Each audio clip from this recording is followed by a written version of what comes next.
Hello. Hello. Hello. We're back. We should be. We should. I'm not looking at stream, so I'm Neither am I. I'm hoping we're live. Light say we're live. Definitely, probably are. Yes, we're Yeah. live. Excellent. I did it. Looks It worked. looks fine. Did the thing. It's alive. It is alive. Good morning, everybody. Good morning. Good morning, good evening, good afternoon, and good night. Good night. Good. Hi. Hi. Time my of day gosh. is in such flux. Wobbly wobbly, timey wimey. Alrighty then. I don't know about you, but Yeah. It's true. yeah, I know. By comparison, mine's mostly hashtag. Yeah. It's been a year. So 2022 is Yeah, can we just... happy 1st of January, right? Yeah, Anoplegatotus. I mean, 2. The problem with Anoplegatotus 1, of course, is to establish the tradition that March has 227 days in it. So this is going to be a pain in the backside.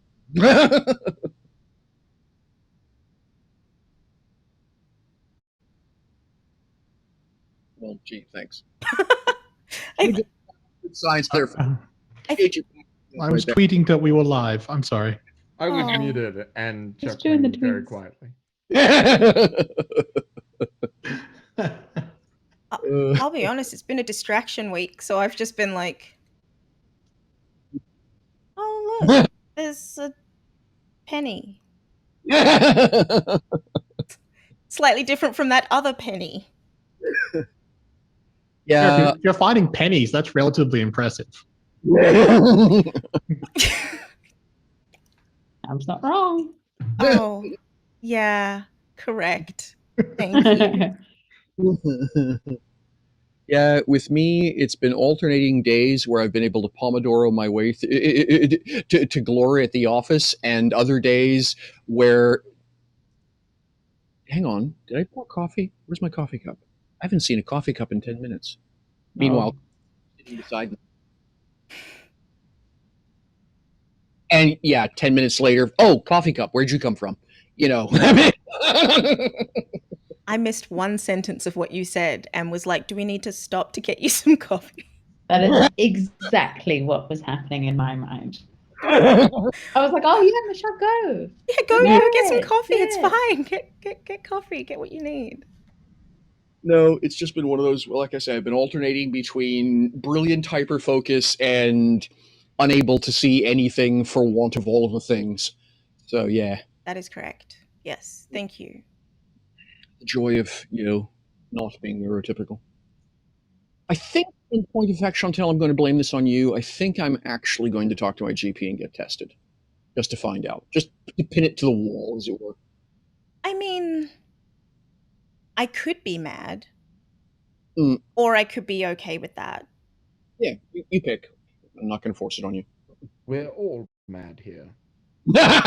Well, there's that too. I try. Hang on. Hats. So, all right. Right then. So, I feel like Chevalier should start. I was trying to decide if we wanted to start with Ghost of Chevalier. This is like I love that chapter of that anime.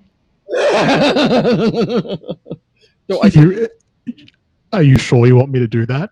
I don't know. Do I want to start? I feel like I was just gonna say, I think actually what I want to do is put him last so that he can then he can retroactively wreck everyone as opposed to preemptively wreck.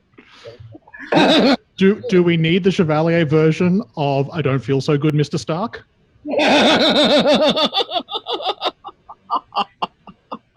I mean, he's like that. Anyone else in pain? That's the end of it. That's all we needed, right? To the game, everyone. Well, I didn't quite get hate mail this week from a couple of people, but I certainly heard from a couple of folks about what happened. Really? Yeah. I'm not sorry. You were one of them. I'm not sorry at all. I could be, but I'm No, not. that's the Discord channel is that there are several people who watch and then hang out on the Discord channel and PM me about what it is they've seen, particularly if they're on watching. I get every once in a while, I get the equivalent of live tweets from people catching up on the vlog during the week. So yes, there was an oh my god moment followed by what did you do? It wasn't me. It's not my fault the player can't count. Wow. Wow. Wow. That's, you know, I've been like, I was talking to some other people about it, and I was like, this is a game where it's really hard to accidentally kill someone. And then I did it. yeah. You proved all of us wrong. Really hard, and it does not mean impossible. And impossible doesn't mean what. No. No, don't hurt us with feels. So, all right then. So I think we're going to do this That's scene what you want, fam. of agony. So we're going to actually start out with Nadine telling us what Mala's thinking about all of this stuff.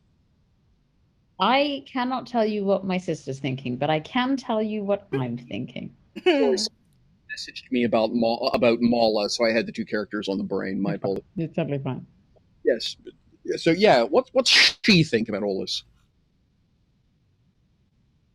Well, so far, she only knows part of what's going on. So, oh, shit. Oh, How do I explain the sheet exact? Why are you in the room with me? Okay. I just like to So, out and close the door. Okay. Right. How do I tell them that their friend disappeared into the void whilst I was a crow and tried to stop them, and then I fell on my sister? I feel like I could have done a few things a little better. So I'm a little stressed out. It's good to know I can still turn into a crow. There were doubts about that. Yep. I'm not looking forward to that. Really, everything is going on well on that side, so it should be fine. But a success. They slayed the. It sounds good. So when I go over there, maybe they'll be so distracted by the victory that I won't have to say, "Your brother's gone." Right then, about that brother. So, Spider, what do you think of all these recent events? I was rather fond of the old tin can, wasn't I? So, it's not like a happy joy moment to watch him turn into clay dust. But Alexa's, taking it way harder than I am, so I just had to keep an eye on her. But you were calling him Alexa because machine. No, that's her name. It's literally her name, mate. Why are you in here? I think you'll find it's actually it's Alexandre, if you wouldn't mind.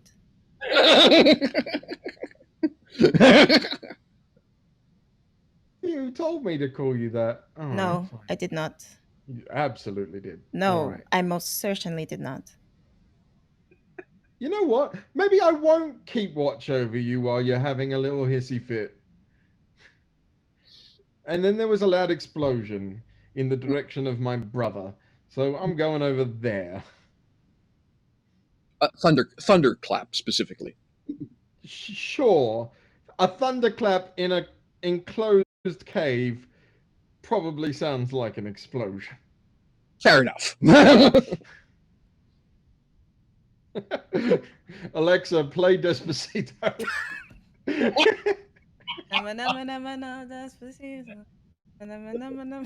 Nobody knows. Alexa, play Enya.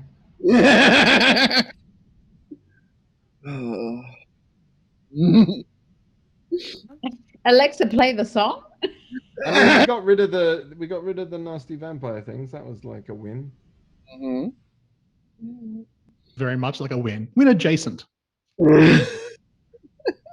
Looks just like them, but we're not convinced it is. Yes. You have victory at home. Why does victory at home look like that? Victory at home is clay dust.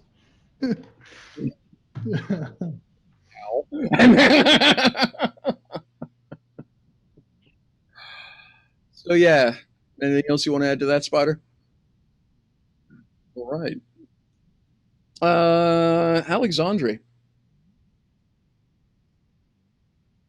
Thoughts and opinions.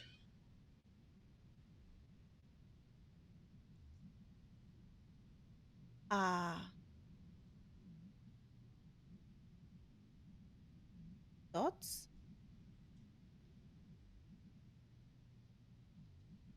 My best friend is gone.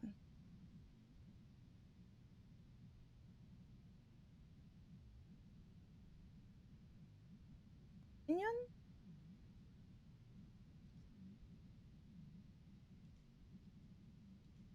Of help.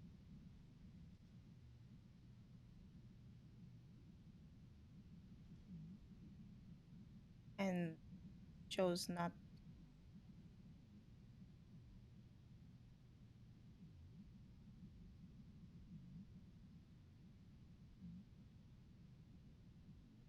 For myself.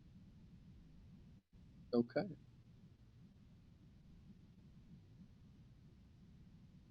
And so yes, Sam. What about Chevalier?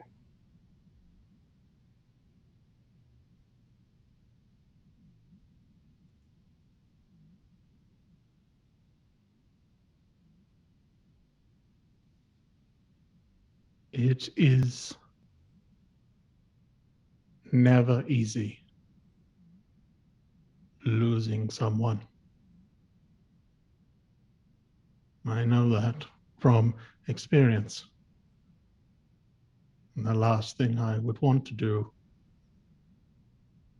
is inflict that on someone else. But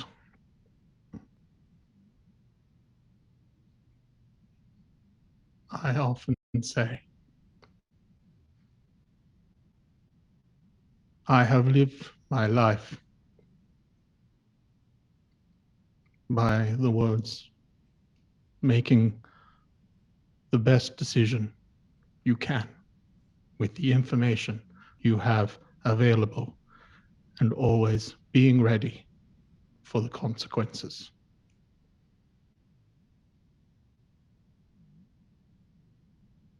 I knew the risks. I pushed myself. But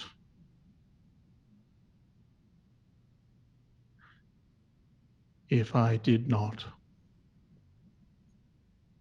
others could get hurt. Not just my friends, the people in this area. And when you have the ability to stand up to threats, you either stand up to them or you give it your tacit approval.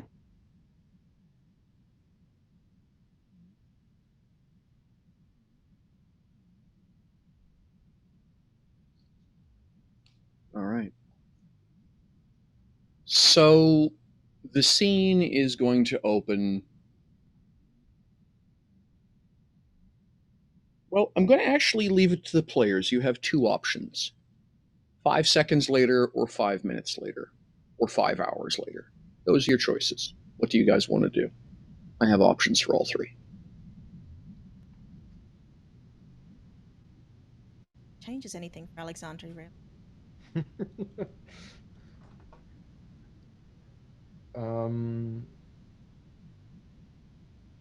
Like, if you guys just want to continue on literally where we left off, totally okay with that. Yeah, that is where I'd presumed, but now that I've been given options, it's so like interesting. 5 seconds, 5 minutes, 5 hours. Pick one. I feel like not 5 hours because Mm. like that makes a lot of presumptions about decisions the characters might make. But Yep, sure. I think very easily 5 seconds and 5 minutes could be very similar. Because I think things are going to happen very slowly and very quickly at the same time. yeah.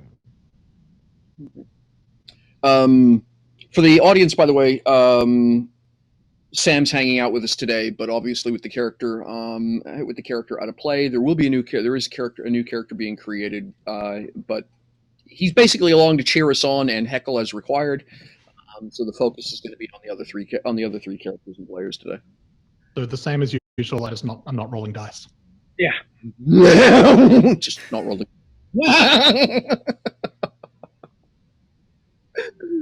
So, all right, we'll just go ahead with. Oh, bloody hell, the camera wiggled. Stop that, you. Okay, there we are. So we'll just continue on from where we left off. Yeah, then. I think just picking up right in fair. that moment So makes sense. Spire just come darting around the side of the building to see the empty space ahead of the place. There are countless ebon elf faces pressed against windows at to see whatever it is that's going on. Off to the side, on the other side of the little the brook here, Renishi and Renamala are extricating themselves from the collective heap they've formed. And further to the south, not far from the swimming pond, is Alexandria, and hanging on to the memoriam container, I guess you'd call it, the little box left behind by Chevalier. So I'm just going to basically throw the floor open. You guys self-regulate in terms of moving the spotlight around and ask questions as you need me. This is all about you guys. What the hell was that noise? Okay, that's happened very quickly. Marla, hey, are you out there? Lucas. What if I just ignore it? It's not going to go away. You're not helping. Okay. Mala looks at you. So, like I say, Mala, I believe, had basically shoved you off because you had gone darting looking for something to write on, and in the time it took her to pull out pen and paper, you had started scratching on a rock. So you have the artwork of the scene that you saw as Jafar and Lucas had vanished into the doom cloud. Gotcha. Okay, then in that case, now that I remember, Spider, I have something to tell you, but in just a second. I know that's going to seem very callous in a few minutes, but just a second. And she'll take the piece of paper and charcoal that Marla's produced and create a proper sketch. Then she'll hand it back to Marla. Where's Lucas? What's going on? We finished off the other Toblerone. It was a mess. Alexa's not. What was the noise? Well, the noise was caused by, I would assume, a spell. Right. And that spell. What did he do now? Technically, he didn't do anything. He was doing what I was doing, which was chasing the bad guy, and then he may have disappeared. They may have taken I thought you guys Lucas. could see all right down here.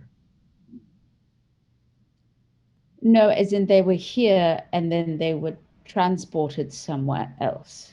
And she'll grab the piece of paper and here.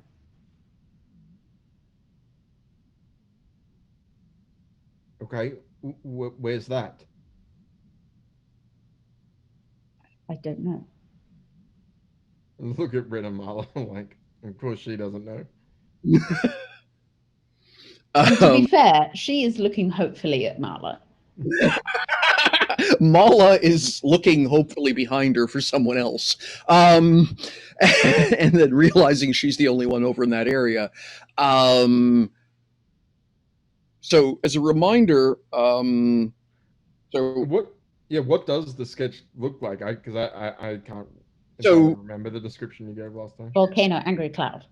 yes, Does it look like it's underground or? no, I was just going to say the problem is frame of reference. Volcanoes are from the perspective of Ebon Elves. Volcanoes are just very unhappy underground lava lakes. This looks like you've taken a very unhappy underground lava lake and stuck it on top of knocked the top off of what they've had descriptions about mountain. Knocked the top off of a mountain and stuck one up there, and then drew a nasty cloud over top of it. Now, so there's a cultural frame of reference that isn't sticking with the Ebon Elves. On the other hand, Spider has, of course, heard of what volcanoes are because they're all kinds of things in great stories to scare kids. So, no, it's quite obviously a volcano. And yes, it's got a proverbial, it is a jagged, nasty-looking mountain with a anvil. I guess the best way of putting it is an anvil-shaped cloud billowing above it, with lances of lightning shooting out of it. Friendly looking place. That's also what I thought. And Lucas ran to whatever this. That sounds about right. Okay. We were both trying to catch up, and technically he did. He caught up, and then they just took him. I tried to get in there.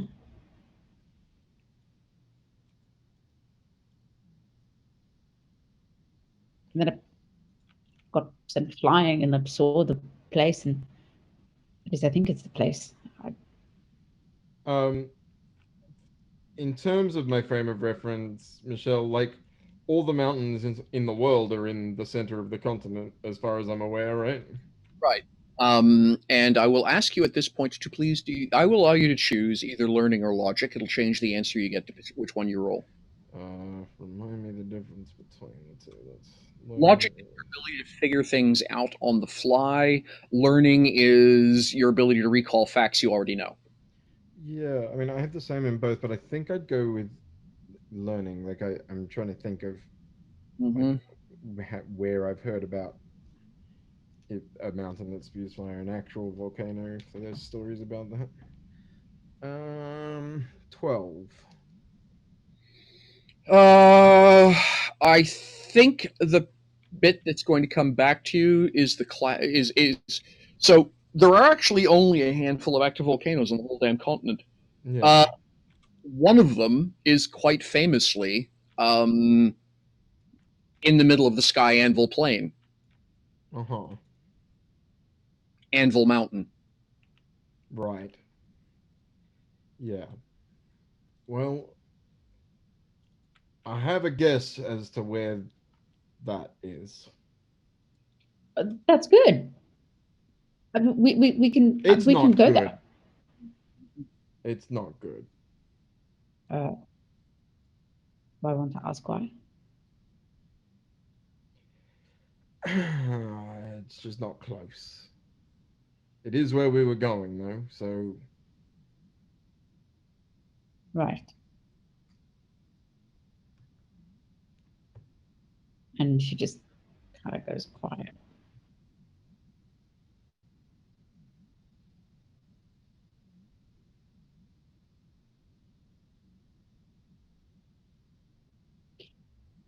From what I've learned of Lucas, he's pretty capable.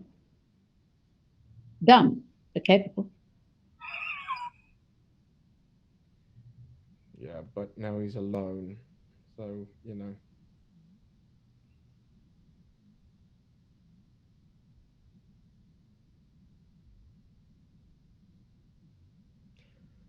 All right. Well, Chevalier's down. That's the bad news. Down as in he needs a hard reset, or Down as in there's nothing of him left save the mask. So uncertain on that. Alexa may need. I don't know. I don't know what Alexandre needs right now.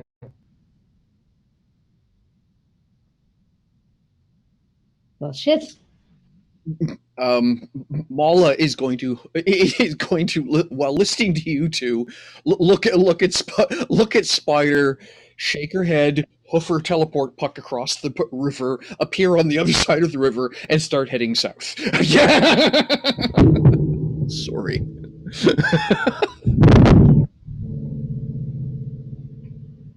Yeah, I think she is going to dejectedly follow whilst not teleporting. So yes, Mala will coast to a halt, 20-odd paces away from Alexandre. What does she see when she gets there?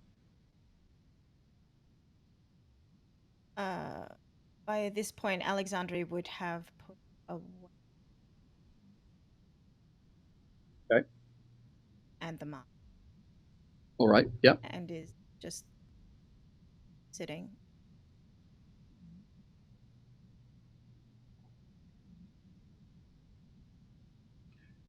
Mala kind of sits there for a moment and says, "I'm not going to be dumb enough to ask you if you're okay. We both know you're not.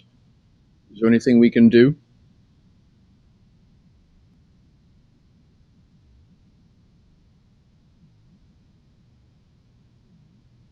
Where I'm going. It's probably the best answer.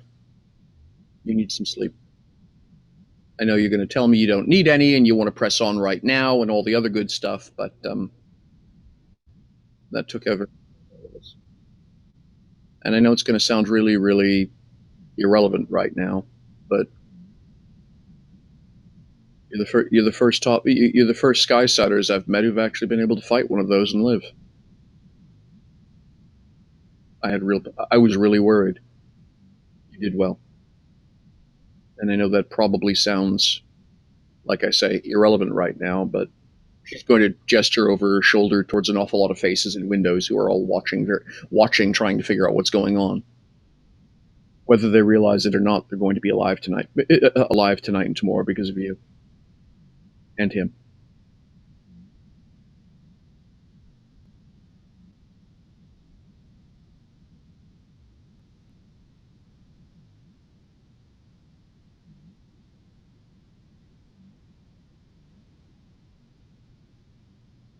If you need to talk, let me know.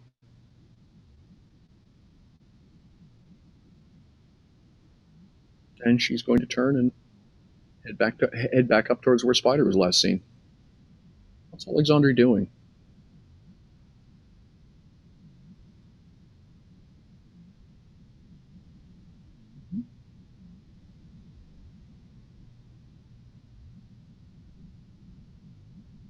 And put her hands in her pocket. Fantasy. Mm-hmm. Swimming it. Yes, a mandatory part of the culture. You can tell this is a piece of creative fiction. You can tell it's fantasy because we get pockets. That's actually how. and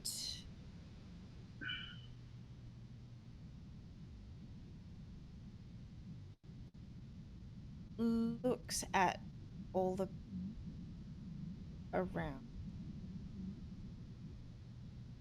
then doesn't look at all the people that are around, and just kind of looks at where the rest of the party are and to see where they go. But she's not going to go to them. She's just going to watch where they go and follow if they go somewhere. Mala is going to essentially shepherd everyone, if you will, back into the inn. I wanted to have a little look around the area before going back in. I was also going to search any verbatim body. Any clues? Yeah, Renamala will be pretty clear about the whole thing. Just over there is where the is where the thermal pit is. Just pitch it. Whatever you can scrape up of the bits. Once you've done poking it, shovel the body into the thermal pit. It's funny how you always make me do this stuff. Yes, because I've got to go calm down an inn full of people. You're right. I would rather shove this in a pit. That should suit my way. So, yes, because one of Renamala's perks is local hero. So she's going to go in and basically wind up spending the next five or so minutes, as long as the rest of the players need functionally, explaining to the innkeeper and the bard what the hell just happened outside, and at what cost. And as I say, one of her perks is local hero, so she's sort of got everyone by definition is going to just nod yes and cheer at the appropriate parts, and you will be, unfortunately, I suspect, celebrated as heroes and all that other good stuff when you arrive. Not that any of you, I suspect, are in the mood for that. So, Spider. Yeah. Yeah, I just want to look around the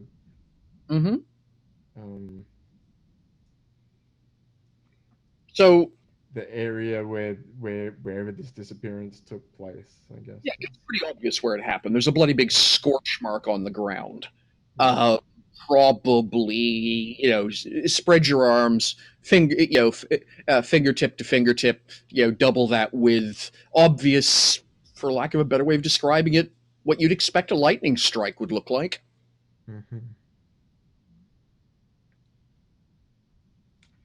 There's no other real leads to go on in terms of. You are going to spend several minutes prying up rocks, looking at charred bits of whatever happened to be under it when the lightning stroke struck, and concluding that the best lead you've got is a sketch by an ebon elf. Yeah. Like a 6 out of 10.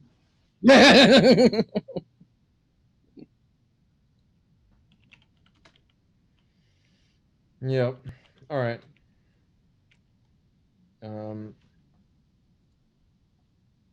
Yeah, I guess I'd slink back to the inn at some point. I think she is going to take a quick sketch of what the normal kind of Verblajana looks like in its natural state. Then she'll take a couple of biopsies, necropsies, and take the glands, if she can, from the spits, Yes. and kind of any stuff that may help with magical stuff. Being very kind of clinical and scientific with it, and then also looking if they had anything on their person, to see if. Yeah. Essentially, these things are. They're apex predators. They're They have a community structure, you know that. Mhm. Hive sort of structure, but personal effects tend to be when they're out and prowling around, they're looking for food. And so, yeah, it's incredibly uncommon to find anything on them except themselves, as it were. You will be able to take the bits and bobs you need. Uh, and they're ugly. There's just no other way to put it. I mean, I've posted the artwork before. It's just really unpleasant looking mess. Yeah, and then so when Mala was talking about the thermal pit, what she means is that the local bakehouse runs on a geothermal vent. And there's actually one spot. There's it's really easy to see just north of where you are. Is there's literally a couple of spots where there's open visible magma. I mean, we're not talking a lake. We're talking a vent about the size of a soup pot kind of thing. You throw something on top of that, it doesn't last terribly long. I would absolutely help She with that rather than going back. Sorry, I forgot that was a thing we had to do. So there's one upstairs. There's one body upstairs, and there's one body down here. The one upstairs had begun to degrade already. They tend to do that once the magic goes out of them, as it were. But still, um, I don't think she has ever been able to determine whether or not the burn the body thing is required, or if it's just her sister's method of saying, "I don't ever want to see this thing again." Again. She wants to agree with the last bit. Yep. Never see it again. She will stop Spider before kind of they roll the last one into the pit, and she'll take a tooth or a nail or something like that and kind of wrap it up in a handkerchief and put it in a pocket. Grizzly. What did you say? I said that's Grizzly. Life down here can be. I believe it. You just have to be grizzly. I think that's true everywhere. And she'll head up. All right. So yeah, when you folks return, as I say, Mala has mostly gotten things straightened out. You folks are basically celebrities. You can basically, food and drink are on the house for for now until the foreseeable future that you stay here. Um, so, of course, there's the little sagging question which Renamala hasn't brought up, which is the fact that it was an inside job. That remains for you lot to sort out because, of course, Renamala already has figured out that if she says, "Oh, by the way, Mr. Bartender, Mr. Innkeeper, one of your staff let them in here," then that's just going to cause a whole host of other issues. So, since, for lack of a better way, if you don't know the whole story, don't tell any of it. So, yeah. So I suspect it's going to be a little bit somber at the table. Um, Mala, she, Jasper, Alexandri, um, and I guess the question I'm going to ask is, what do the players just want to skip to departure the next morning? Do you have a scene you guys have in mind? Do you guys want to sit and chat somewhere? How do you want to do this? I have a scene in mind, but Jamie, you go first. Well, if we were going to have a scene, it wouldn't be down here at the table for me. It would be in a private room of some sort. Yeah. You guys can. You guys can have a couple of private rooms between the lot of you for sure.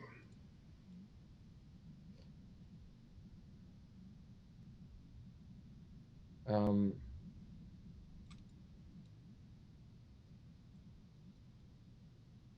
so we don't know a lot, but we know that the person who let these things in is now at Anvil Mountain. with Lucas, which is the sort of direction we were heading anyway.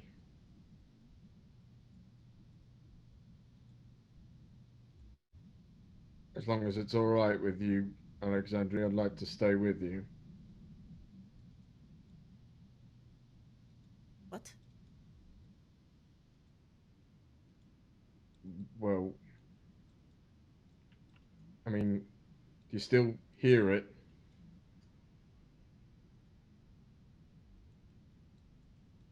She?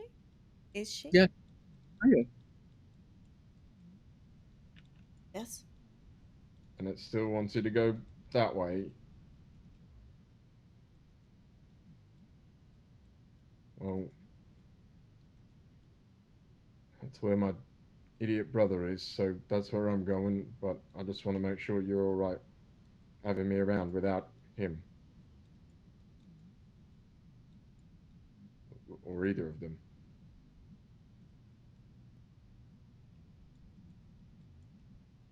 Yes. Okay.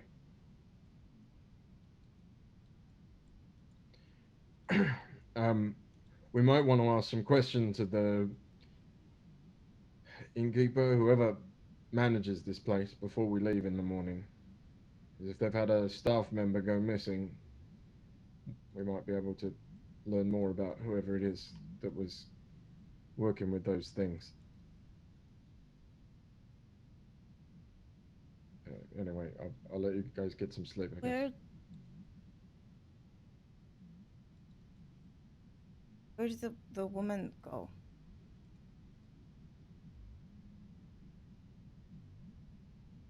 Oh, yeah, that's what we were talking about. Sorry. Do you want to explain? You guys saw it. Oh, are she and Mala there? I would have, if you wanted to have that conversation, he would have like Oh, yeah, gone to no, her room. yeah, no, that I was imagining that like with everybody there, but it Okay. doesn't have to be. Yeah, No, there's listen. keep so upstairs in the place. There are a bunch of private rooms. Like I say, they tend to be used by topsiders or hoity-toity business types who don't want to be dealing with the hoi polloi. Because of the background culture of the Ebon Elves, the rest of them tend to very much like their tent beds. Thank you. But there's also sort of there's a couple of little alcoves and spaces with comfy chairs to sit down and chat and all the rest of it. So you guys have got lots of places just to be sitting in private if you want. Yeah. So would you like us all there? Yeah, well, I don't think Spider has any plan to take either of these private rooms, like one for Alexandria and one for the two of you siblings, and he'll just sort himself out somehow. So the girl, the staff member. Well, it turns out that wasn't her. Am I remembering correctly when it was a high elf male? Yes. Yes. Blonde? Yep. Long blonde hair, absolutely immaculate. Absolutely immaculate. Looks like he spends every other Tuesday at a salon, sort of thing. Yeah. Gotcha. I'll describe him in detail. That's the kind of glimpse that I got before.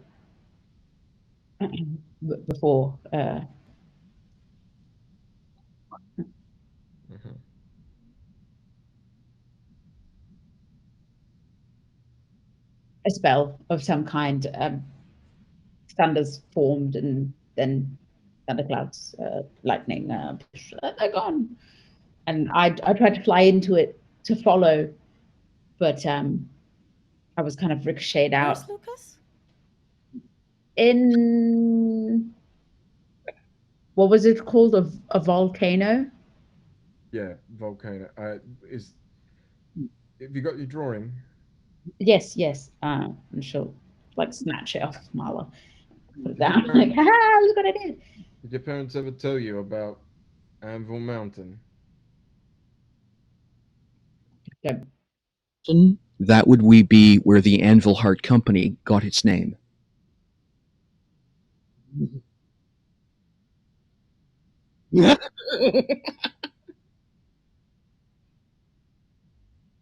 Oh, right. Well, yeah. I mean, this is what they saw when the unexpected elf and Lucas ran into a thunderclap. Well, I think it was more the thundercloud was above them because the elf hundred it, and then it was just, you know. Right. Have you been something? No, I'm just very awkward right now because I feel like I've lost your brother, and then I came back and I was like, oh, I accidentally lost your brother, and then you were like my friend. I'm going to stop talking now. You didn't lose anything. What was Lucas is perfectly capable of losing himself. No, but I feel like I could have just flown a little faster, you know? Then you'd just be lost too. Then he wouldn't be alone. Right. Well, I guess that's true. But anyway, I'm glad because it means that you have more protection. Me and Marla are here both together, so we can. Uh-huh. Anyway, the point is, my guess is your song. I mean, we already know it's pulling you towards the plains. Chances are it's pulling you there. And that's where Lucas is.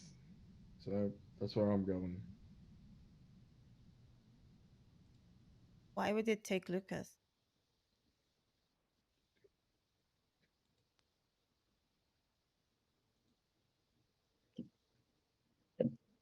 The elf.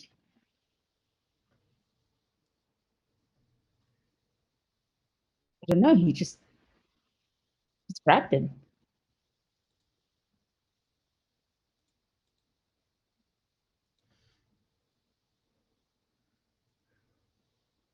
Okay. And like she's gonna be like, okay, but like not say it.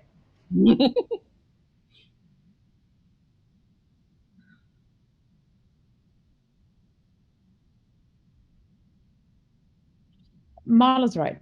You should get some sleep. Or drunk. Both work, she says.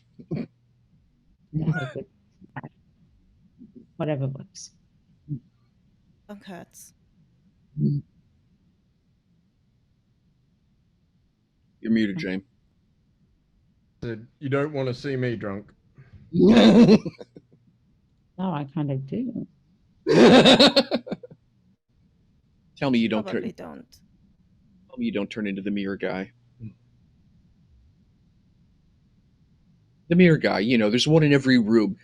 Sits on one side by himself, gets horribly drunk, his friends are over on the other side of the room, and then suddenly all he gets, hey, come here! Oh, no. No. I hate that guy.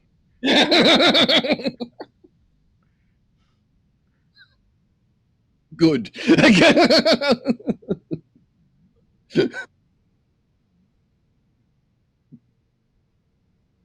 I think she will do that awkward, like, oh, it's getting pretty late. And when it's actually like not late for her.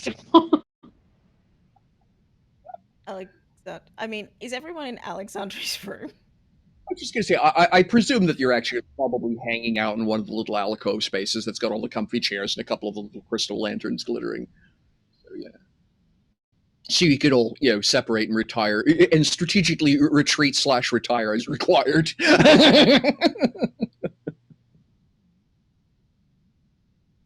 Alexandria's.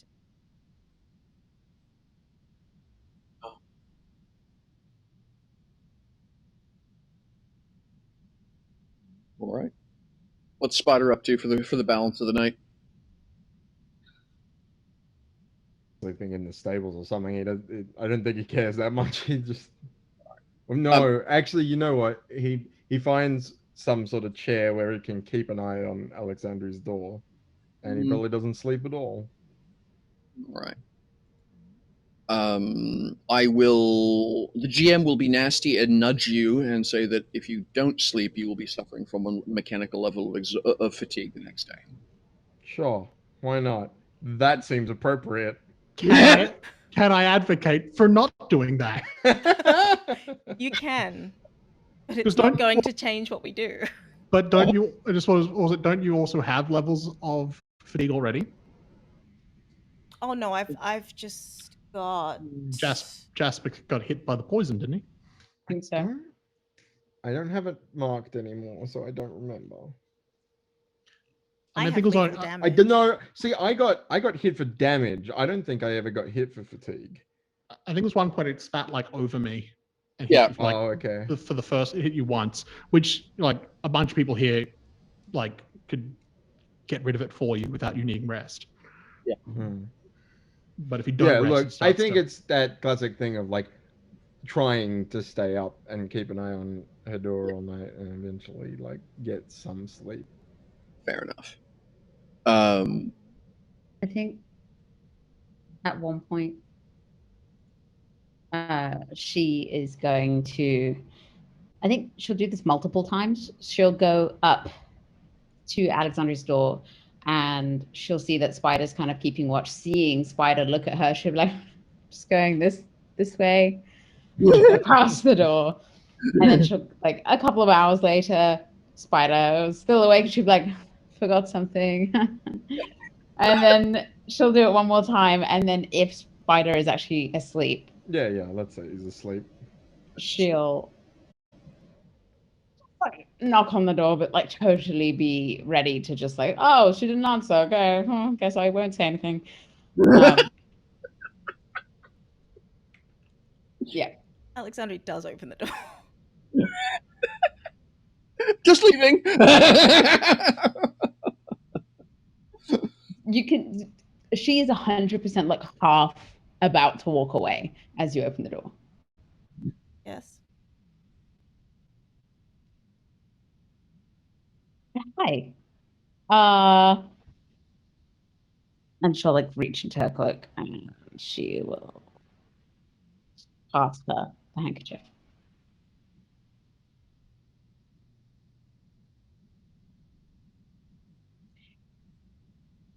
It's not, it's got something in it.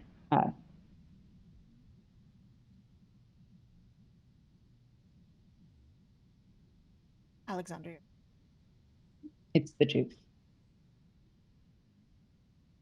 If you want to, I don't know, I read somewhere that if you have a keepsake from a bad thing and you get rid of it in a way that's personal to you, like burning it or magicking it, or look, if you want to keep it, I don't know. I just thought it was appropriate. I see now that it is not.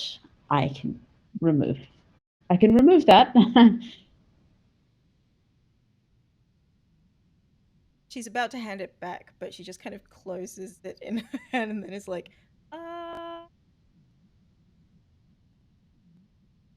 thank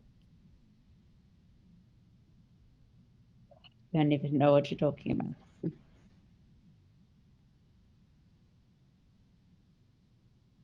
Try to go to sleep, even if you can't. I just don't want it to be a liability on the road. Okay. Good night. Turn away.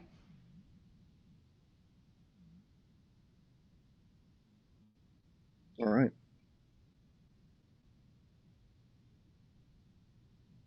Shall we skip to the next morning? Yeah. Alexandria does not.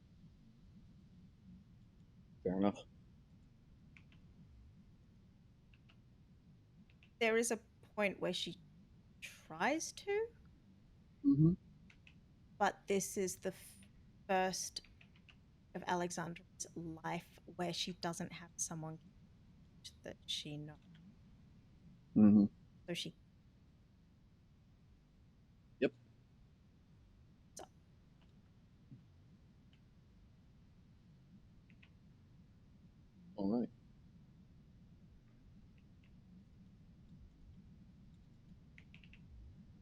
At some point, by the way, Spider is going to see Mala go past. Spider sort of doing the "I'm actually snoring in this chair. You can't tell I'm staring at the door intently" thing, and she's going to basically head over towards one of the windows overlooking where the fight happened, and will just sit there for a few minutes looking out the window before returning to her room.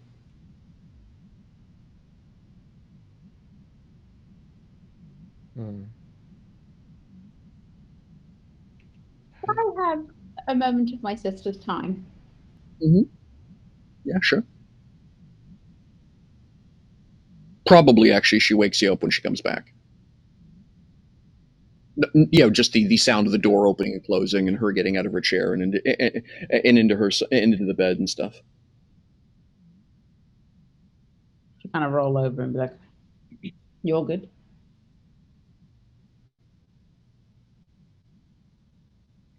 I suppose it depends which question you're asking, she says.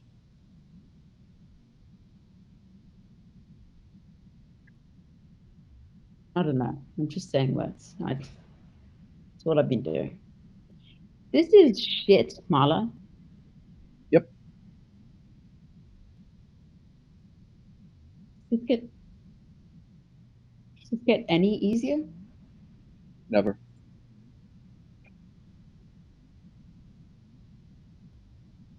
Why do you still do it? The people in the window.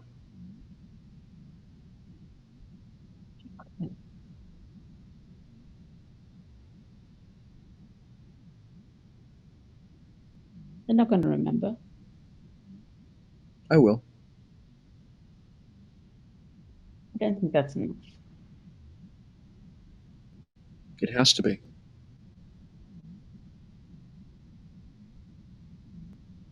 I'm sure turn over. Okay. All right. The next morning, I think breakfast will likely be quiet, for lack of a better way of putting it. And then you folks will be back on the road, leaving the little place at the little way station, the little P&B beside the Fickle Waters stream behind. So you folks have got a fair amount of hiking to do. The next 2 or 3 days are going to be hard. A lot of the caverns in this area have sharp slopes. There's a couple of places where the easiest route is the longest route, and Mala's tendency is always to take short distances. And every once in a while, she forgets that not everyone can just teleport up a slope. um, I wish. her solution to a 90-degree angle is just tossing the teleport puck up to the top of it and going. Much to the chagrin of sister.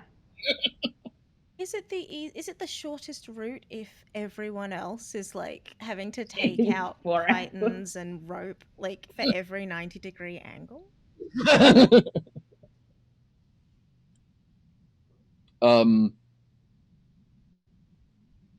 I think the other thing which is going to be possibly noticeable to Spider and she is that Maul is going to be awfully distant.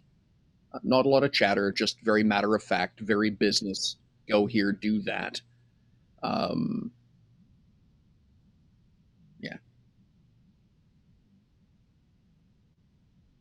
That Spider's any different, to be honest. He's get your download. So, by the end of the next day, you guys are going to be arriving at a little place called Cursifirst. It's a modest-sized village. I'm sorry, curse her first? Cursor Hurst. K-E. I'll just spell it in chat. Please hold. Because I was like, wow, what did she do? Just Curse do her it. Curse her first? first. Just curse her first. And then we'll get to what she did later. Right. Well, it's the Ebb and Elf version of Geek the Mage.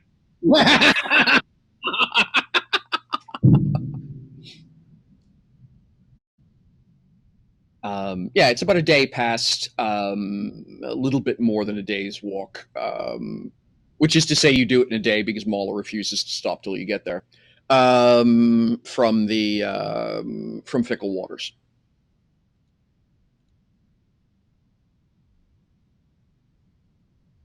Yeah, it's a village-sized settlement, 700 odd people, 700 to 800 people, depending on the season. Kind of busy. Lots of people seem to know exactly who Mala is. And just some, oh, you're back. How are things? And then just sort of recognizing the expression on her face. Sort of, oh, got it. Yeah, never mind. Sorry, I asked. You folks will find yourselves at a handsome but unassuming little inn. The food is good. The beds are the tent beds are comfy. And yeah. Anything anybody wants to talk about or do either during the walk or at the inn that evening?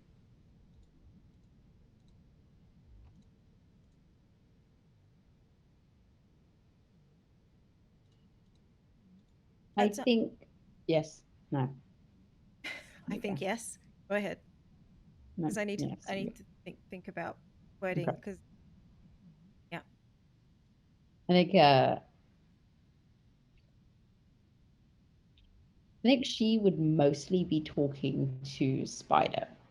And it would be like half the time just nonsense. Like, Mhm. so the funny thing about lizard birds is they're not actually birds at all. They're more of like a Lizard. oh, Oh, I know it's a that's little bit very confusing. confusing. They're actually a mammal. Things are down here. What are they? They're actually a mammal. Yes. It's weird because they actually, whilst they are a mammal, they lay eggs, kind of like I think they're called platypus. This one does have more than one barb, though. Are you just making things up now? No, I wish I was. Honestly, I really did. What the hell is a platypus? What a stupid name. Okay, I may have read the wrong book. Anyway, fun fact about that, and she'll just continue. She doesn't really talk to Alexandri. She doesn't really talk in general. That's why it's so bad. But she will be like, "Oh, Alexandria, I don't want this not apple anymore. Do you want it? That's fine. I'll just throw it away." at some point, probably mid-afternoon, Alexandria's just been sort of walking quietly and doing what she's told. But because I forgot, and now it's kind of awkward, at some point Alexandria will approach she and just quietly say,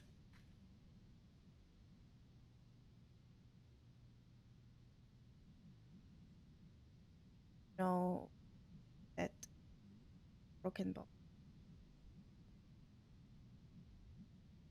Yes.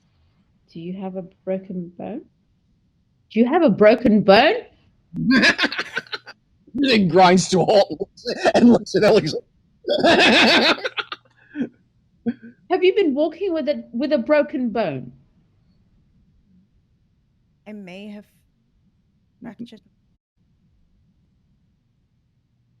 Excuse me. Paul is literally going to facepalm, look at She, and says, "You've just lost your crown. That is a new standard for stubborn." What? I can't even fight you on that. Sit down, Alexandri. She sits down.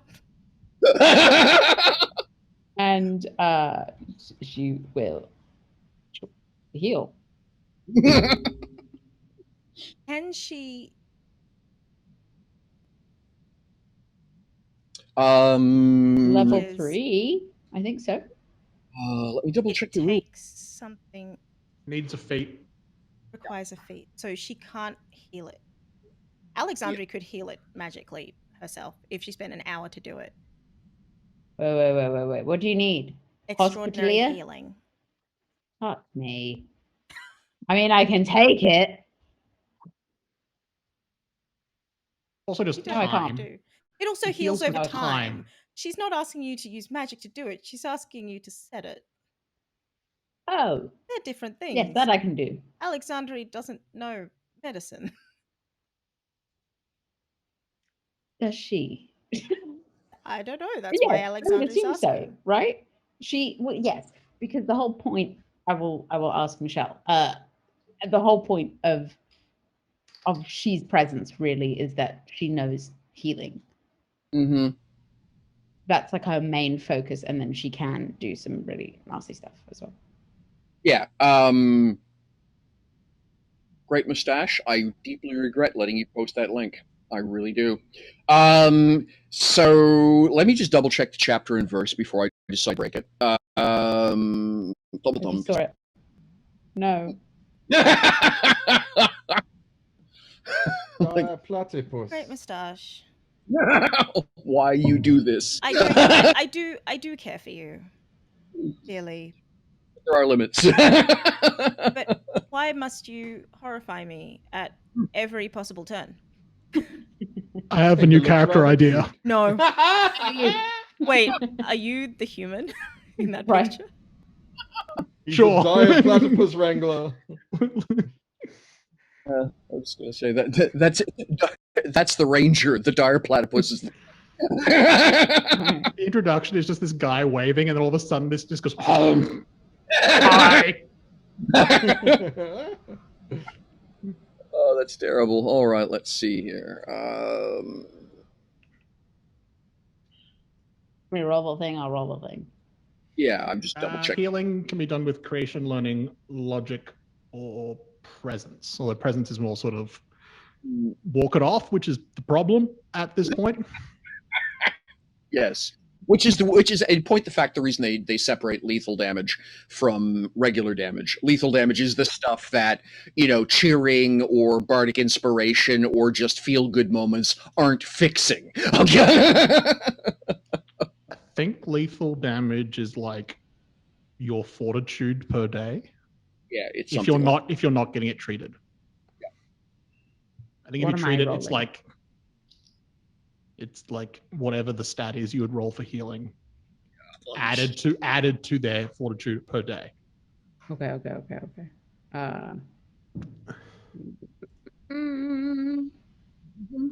Okay, lethal damage. Yeah. Damage is used sparingly. Open legend. Very good. Okay. Character suffers lethal damage. Their maximum hit point total is reduced by the maximum lethal damage. And then healing lethal damage. Here we are. Lethal damage is more difficult to heal. Heal rate is 1 day per fortitude attribute point, minimum 1 point. With the full-time capable healer or doctor, then you can roll additional creation, presence, or learning.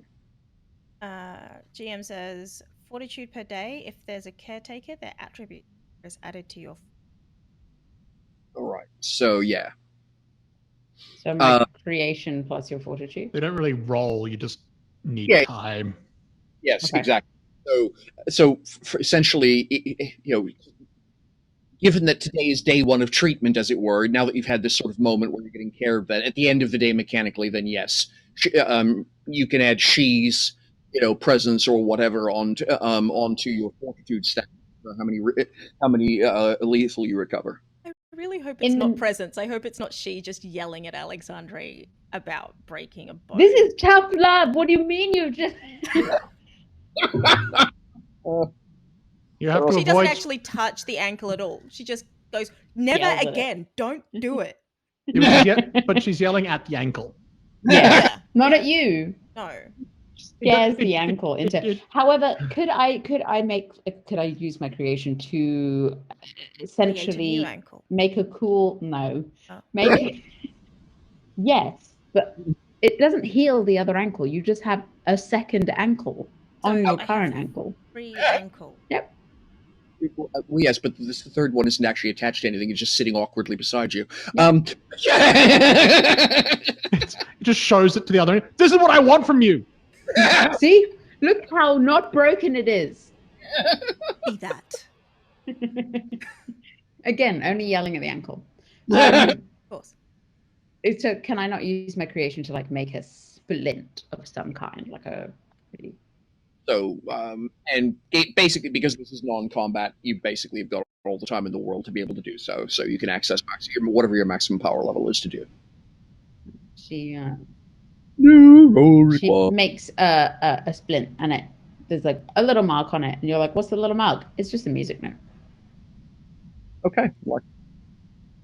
And she scratches it out if you say that. Oh no, she doesn't say that. Alexandre does not say that at all. Chantel says that. All right. So yes.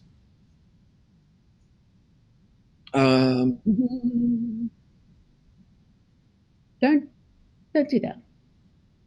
Yes, do that. Not the thank you part. Just don't pretend you're not hurting.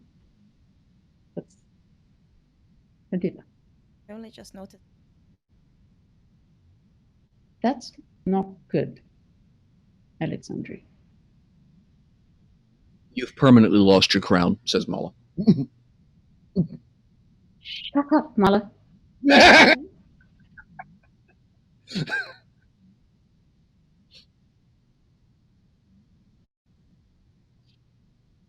If you're hurting, just tell me, okay?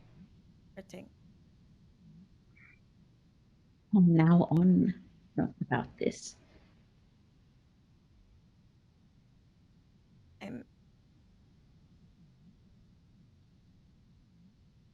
She goes to say something witty, and then she just says, I know. And she'll go.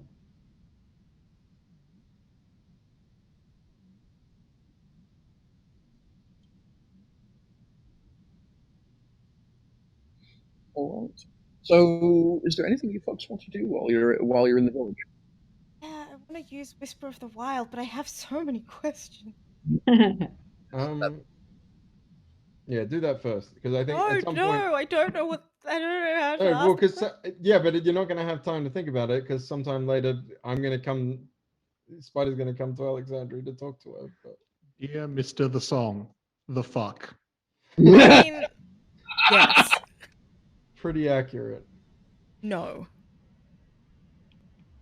The fuck. Yes, correct. Yeah, that awkward moment.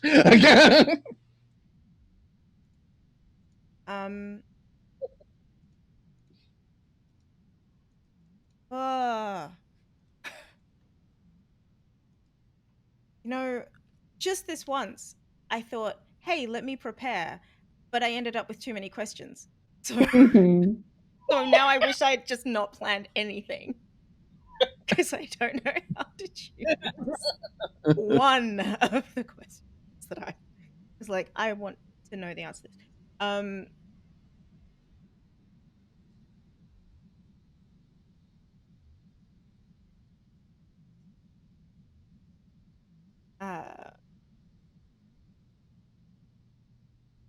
Okay, I've got a question. The question she is asking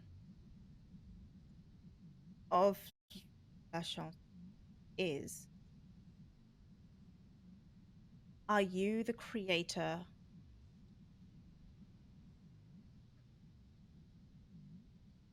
Yes.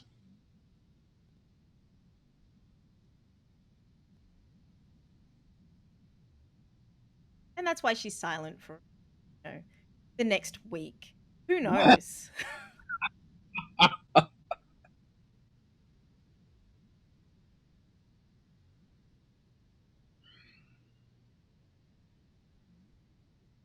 Yeah. At some point, I don't know why you're sitting alone. Spider just comes and sits awkwardly on like a table next to you or something. I don't know. Very important that Spider's not sitting normally on a chair in this moment. I don't know why. Flips it We know round. why. We all know why. We all know Flips it why. round. We Hey all know kid, the let's actual- rap. Yeah. Well, I'm just going to say, well, and let's be honest, you never find a spider on a chair. It's always on the table. Usually. But also, it's the bisexual sit, right? Like that's Yes, the that's sit, what I right? was going with. That's the deal, right? A bisexual simply does not sit on a chair. No. They put their No. leg on the chair and their arm Yeah. on a chair, and then the butt is somewhat hovering. Yeah. As soon as you said Spider doesn't sit on on a chair, it's really important. I nearly moved because I'm like, You're yeah, right. no, I'm you're sitting right. far This is too normally. this is totally incorrect. There we go. I'm fine. I'm better now. Good. We're good. We're good. We're good. We're sweet. We're sweet. Okay. Don't copy So- me. I'm not copying you. I'm holding my legs, isn't I? How do you know I'm not holding my foot? You've got both hands above the board. Yeah, What's going I didn't say on? with my hand. And suddenly we're playing Good Society again. All right. No, we finished that. It's done. We We did. did it. It's This is finished. bad society. It's bad. It's absolutely bad society, yeah.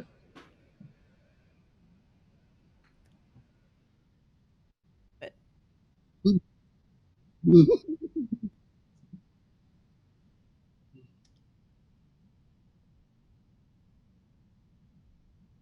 So,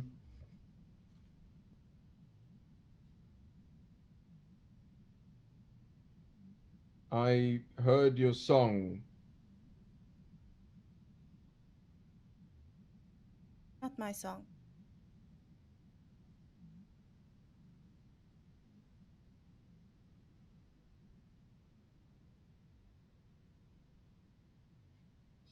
It tells you things, right? Yes.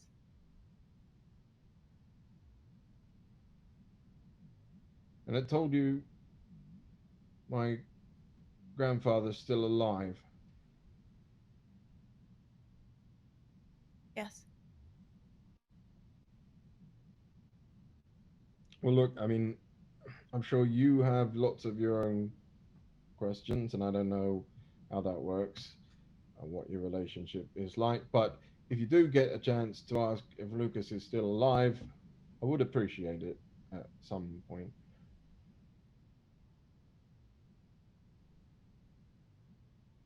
Michelle, Yes.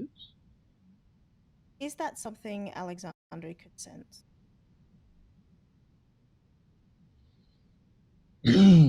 Under normal conditions, I would just say no.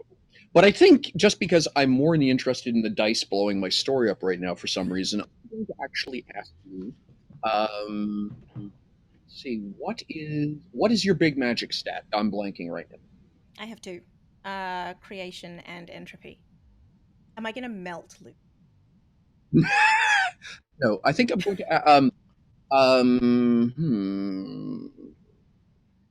I'm going to be a bit weird and ask you to roll a d20 plus your entropy plus your creation.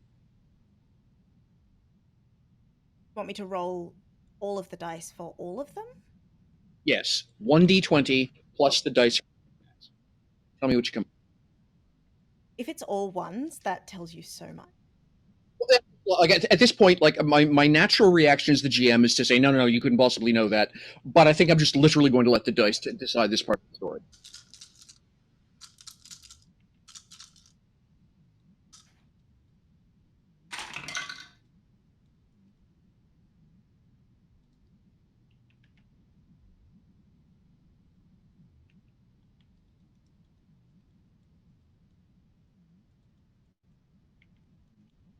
$27. Yeah, that's the roof.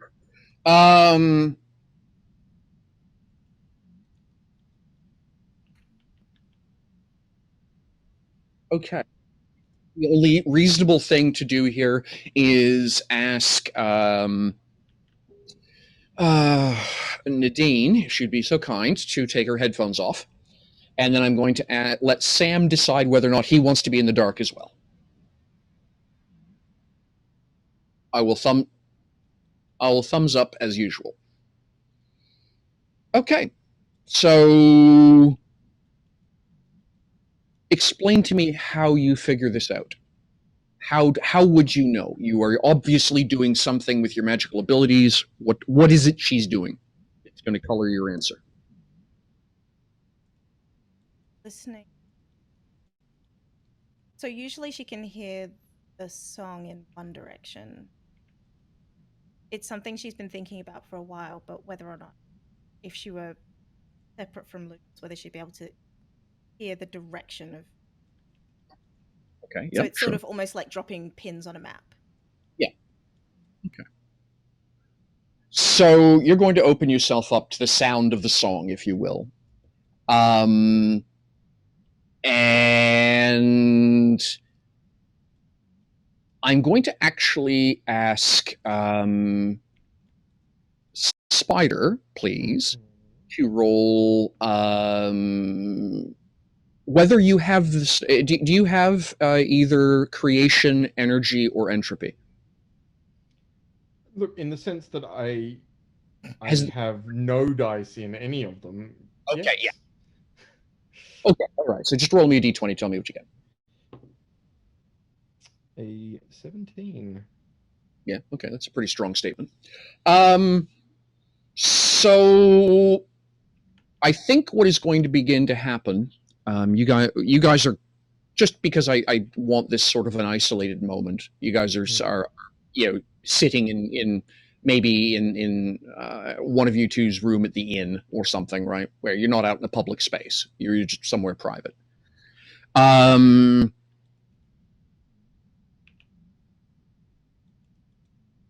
Spider is going to begin to hear the song as Alexandri begins to listen. What Alexandri is going to hear is a song with what sounds like a metronome superimposed over top of it. A ticking, tick, tick, tick, tick, tick, 60 beats per minute.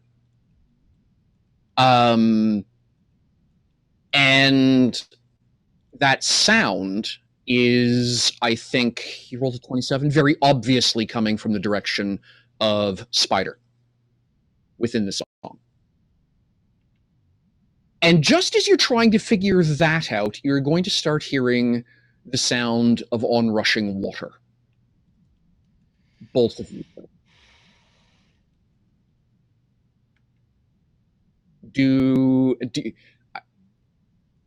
And there's going to be a very brief moment where the best way of explaining it is you're both briefly back in that river, clinging to each other with a maelstrom of broken twigs, a spring flood at full torrent, hanging on to each other in the lee of two massive stones that are preventing you from being swept away.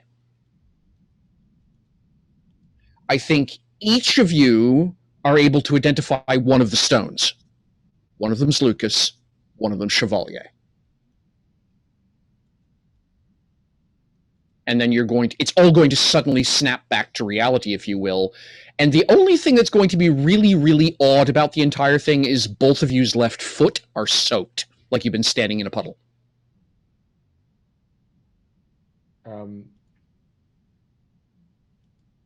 Yeah, Spider's like curled up in a ball, like with his hands over his head. Mm-hmm. Sorry. Lucas is alive. I'm- Both of you. Well, yep. It is. Yeah. At least it wasn't. It was quick that time. All right, I'm gonna go over lie down or something. You look after your foot. All right, bye. And it just like walks off.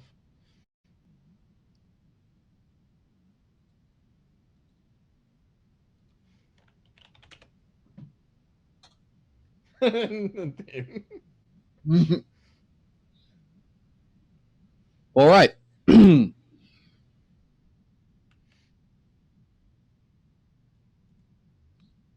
So now that that little awkward moment's done with,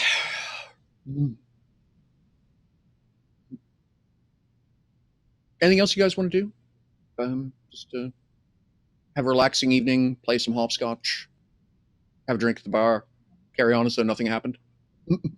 I like that one. Yeah. Yeah, just that one. Just that one. Just that. That sounds really nice. Actually, I like that one. I think at I did this schedule point, some denial, so Oh. yeah, that'd be great. Yeah, we'll apply some of that right now. It is about an hour and a half into the show, so how about we take a break, top off the Sounds good. rest of it, Okay. and we'll be back in 5 minutes or so.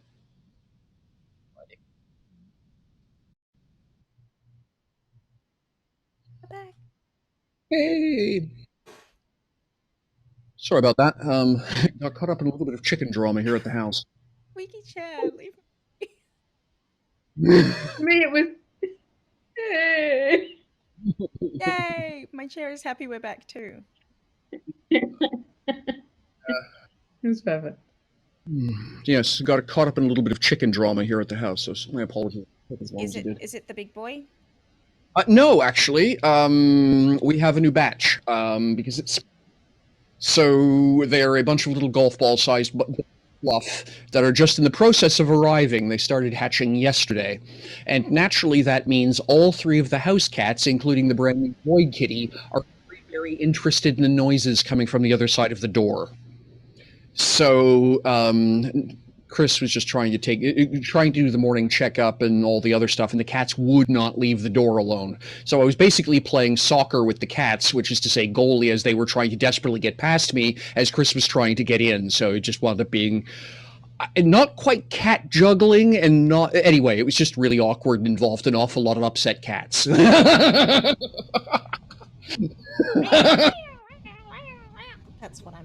That's what's in my head. Kind of that. That's what I'm. So yeah. Happy Anyway. cats. The cats are good, actually. The new one, Ebony, as I say, is about half the age of the other two, and they were just getting into that stage of, hey, we're post-teenagers, we can just be lazy tomcats and hang around the house. And then, yeah, the little 8-month-old has showed up and said, play! Yeah. I mean, mood. So the problem now is that we have 3 8-month-old cats as far as the perspective of everyone else in the house is concerned. That makes sense to me. A great deal of sense. There's an awful lot of tearing around the house at full speed. The good news is that the newest little one was raised from day one with a collar on, and so has a very loud bell on the collar. So, which is good because Void Kitty adores ambushing feet. Feet are his favorite thing to pounce on. So it's good patches, particularly at 2 o'clock in the morning. Occasionally, your feet disappear into the void. It tries. Gotta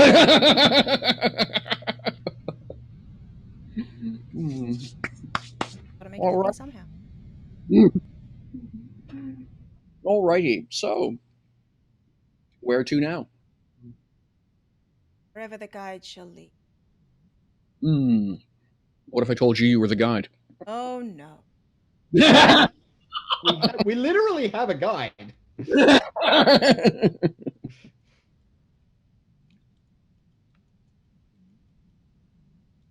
And morning, KJ. So yeah, next morning, how awkward is breakfast? Given recent events. On a scale of 1 to oh no, it's a teenage angst movie. How are we? Well, I feel like Spider has been playing cards with Renamala again and has fleeced her of all her money. She's actually decent at cards. Like, she's quite capable. It's pretty obvious. Once upon a time she ran with a pretty rough crowd based on her version of it, based on her version of how to play. But yeah, she's just not up to your level when it comes to professional gambling. So Hmm. I mean, he's just like paying her the money back anyway. Like, he doesn't care about the money. You two are having a tremendous time laughing at each other, just some of the cards that come up. And well, I think probably it's going to be very, very obvious that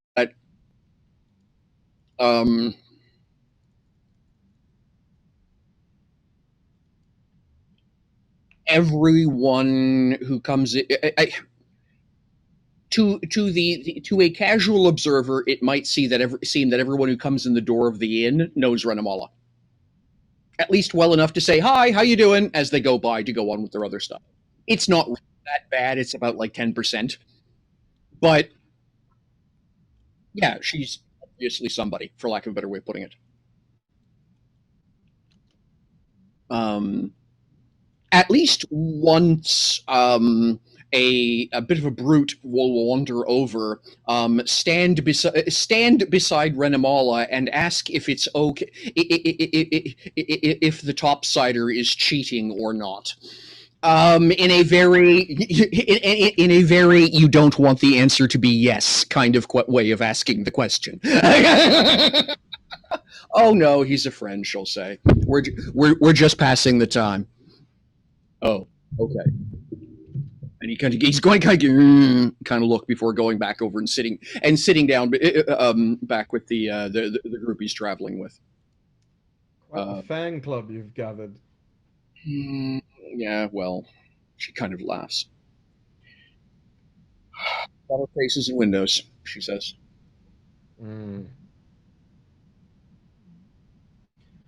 How much further is it to when you have to leave us? From here, she's going to pause for a moment. Basically doing a bit of math in her head, as it were. Just let me, 1 second, just checking something. 4. It depends. If y'all can keep up, 4 days. Otherwise, 5. I don't know how Alexandra's foot is doing, but I know. fine.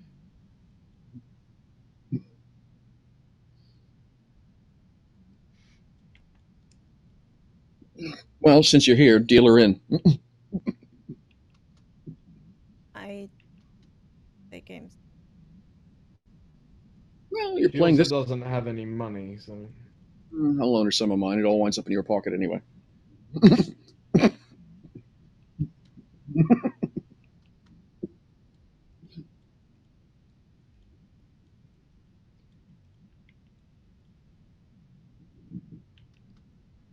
What happens at Christmas?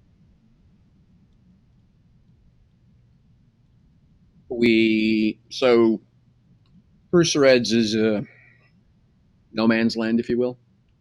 It just wound up sufficiently messy to try and take the place and hold it, what with the hive beside it and all, that it's just sort of a no man's land. The locals are okay with whoever coming and going as long as nobody starts any fights. They've all got bigger problems to worry about. The two houses try and avoid doing anything that looks too much like a street fight. Best of frenemies, you might say, as far as cruiserids are concerned. So we'll go to what? Well, I suppose I suppose the Skysider equivalent would be the embassy, and drop you two off. I expect I'm gonna. I'll.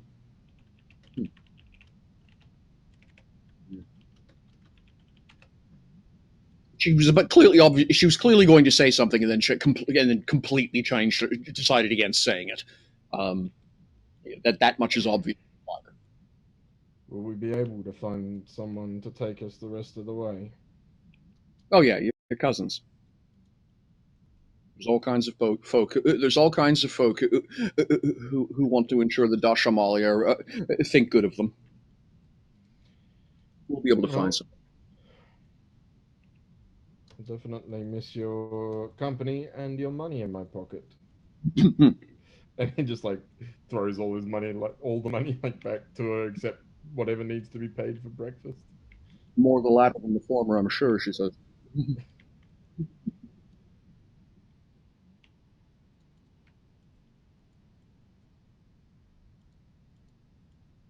Alexandri's about to say something.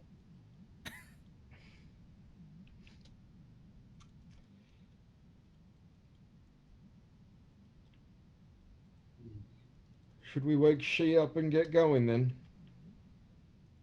No, she's awake. She's just desperately trying to avoid the conversation. Isn't that right, she? You see, she is in the corner of this tavern and she looks over her books and she says, "Shut the fuck up, Mala."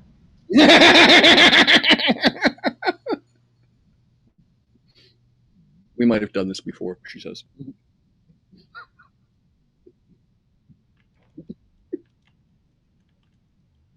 For the foreseeable future, she will be looking at her books as much as possible. If she is not walking, she is looking through her books. Okay. The ones where she writes odd things? That's her journal. No, all of her kind of research books, magic books, those kind of things.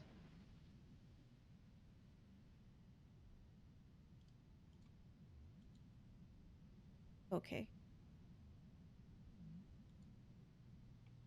Yeah. Yeah, I'm alright. He's lying. Oh. Obviously lying. Oh.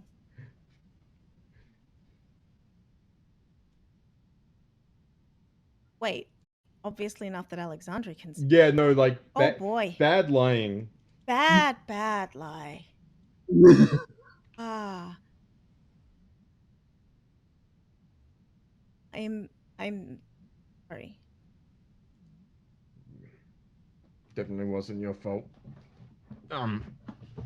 You answer my question, that's all that matters, right?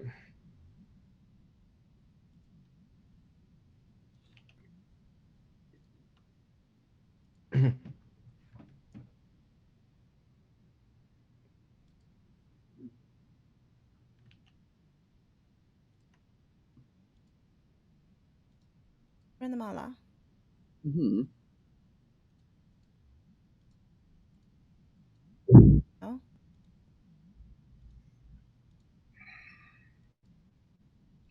Compared to what? I mean, obviously, I can teleport. I can fire arrows. There's a few other little things I can do. It's all utility stuff, you know. Open, summon creatures from netherworlds and enslave them to my will is right off the table. Though I just try not to mess with that stuff. Melt faces because I'm angry. Try and avoid that. Honestly, the list of what I can't do is much longer than what I can, but you know. Try to avoid it. But It means someone tried to teach me once and I declined to learn.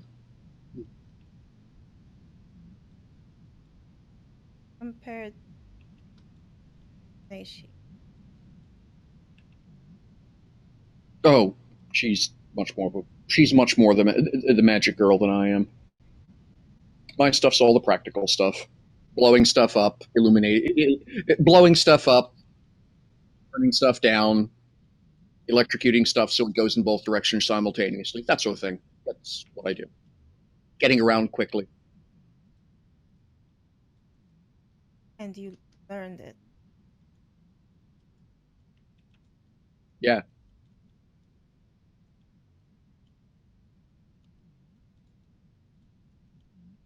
How long did it? I suppose it depends which way you ask that question. I haven't stopped learning. I'm getting better every day. I spend time, you know, if I'm not doing what I'm doing right now, which is escorting topsiders and diplomats from one side of the underbelt to the other, then I'm probably or not convalescing at the Dashamali Manor because I nearly had my heart removed. If those aren't the things that are going on in my life, then usually I'm curled up. My sister and I aren't that uncommon. I'm curled up with a book and a glass of wine.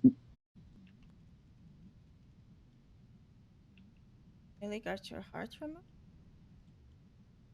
Yeah, that's how come you met me? I was convalescing from an injury at the Dashamali Manor.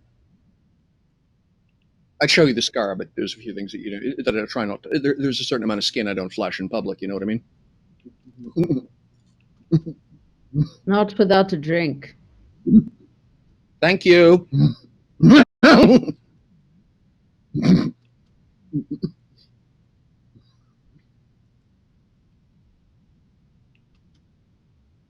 Do you use the same books?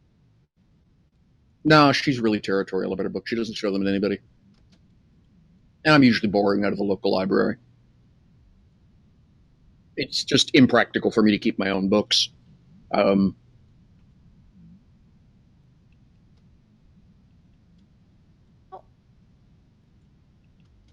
How old are you?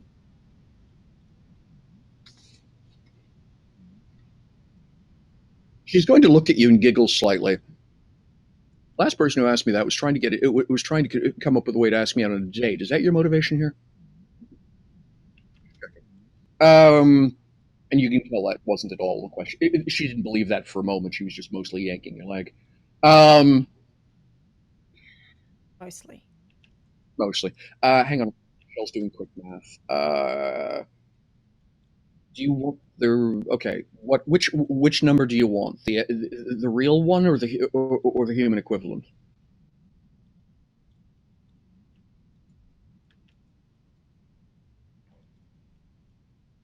I would be 32 in human years. I'm about 85, and I'm 80. I'm 85 by the turn of the sun. Oh. Thank you. You're welcome. Is that it? I have to ask. Why do you care? I wondered if how it to learn magic the other way. Oh, please understand. It's not my primary thing. I'm far more worried about things that will conventionally eat me. Magic is just the way I deal with the things that I don't want to get that close to. So I dabble in magic. I'm not any kind of sorceress or wizard. Of the two, honestly, she is far more the student of magic than I am. She's learned twice as much, she's learned twice as much in half the time. Like honestly, Oh, compared to what? oh, I don't know either, which makes it really hard to answer your question.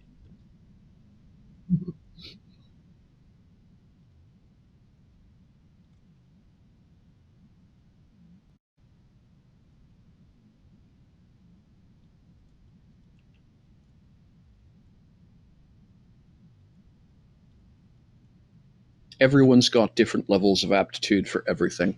Some people are good at cards, waves, it gestures at Spider. Some when she does, the camera shows over to see Spider's at Renishi's table now, playing that game where you stab the knife in between your fingers and going like really fast and being obnoxious, like right next to where she's reading a book. Reneshi has Renamava as a sister. She is able to read that book like it's nothing. I love it. She will at some point look at you like, that was good. That almost made me look. Almost. Almost, yeah.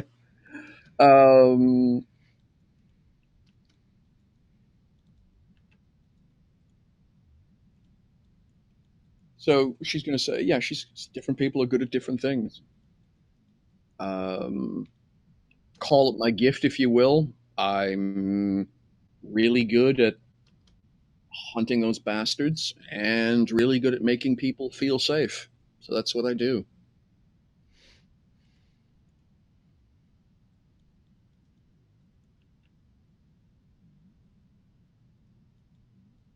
It just works out. It's handy to know a little bit of magic to get those jobs done.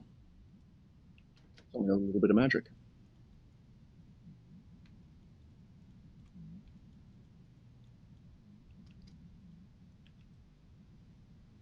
You're really having a crisis of faith, aren't you? I said you're having a crisis of faith, aren't you? Hang on. She's going to wave. Put two fingers up, wave over, and a few moments later, the bartender is going to arrive with a couple of glasses and a pitcher of a slightly watered wine. Renamala, without asking, is going to pour you a glass, put it in front of you, pick the other glass up, do the same, and have a sip of it. Just have a mouthful, then talk.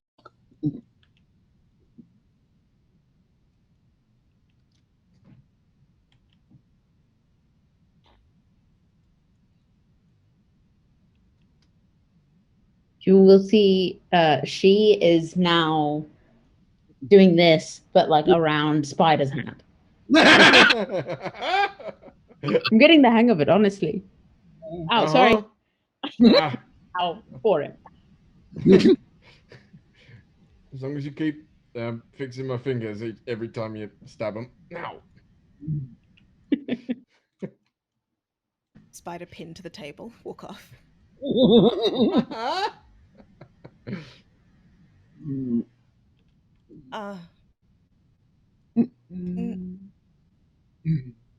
So, yeah, go ahead. Go ahead, sorry.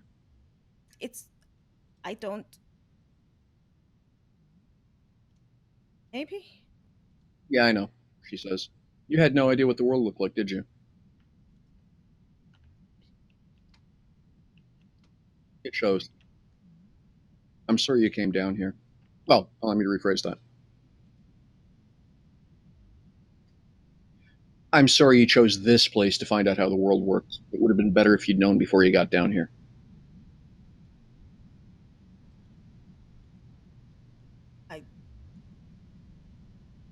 I did have time.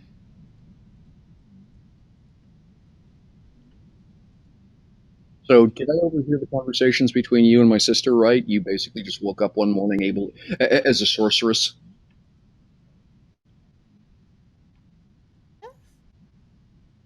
Yeah.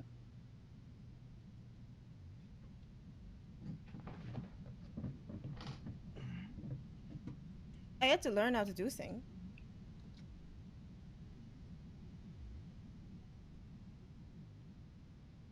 Actually, Maul is going to sit back in her chair for a second, have a sip of the wine, kind of look up, obviously trying to pick her words carefully. She's not very good at that. So, but that's not really how it works with you. Is you just want stuff to happen, and it does.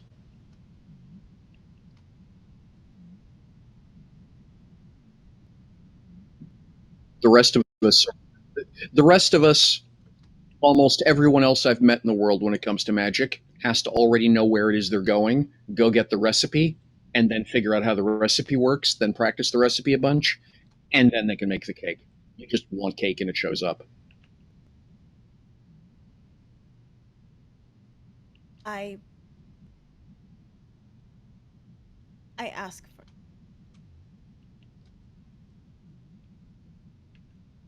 Is I there don't really always get cake.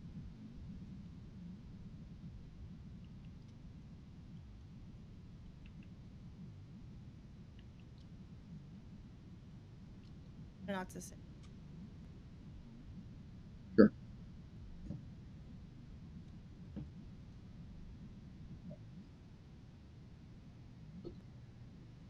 If I always got what I wanted.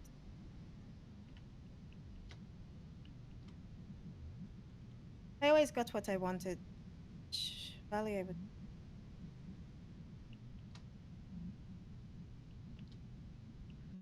And he's But not. you always... Okay, I get it now, she says. Yeah, I see the problem.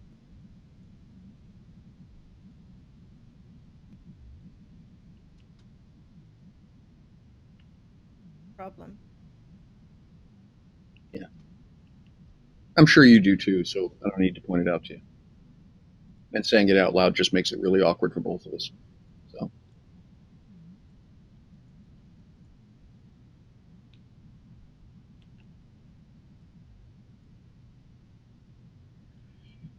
So the good news is you'll be out of here.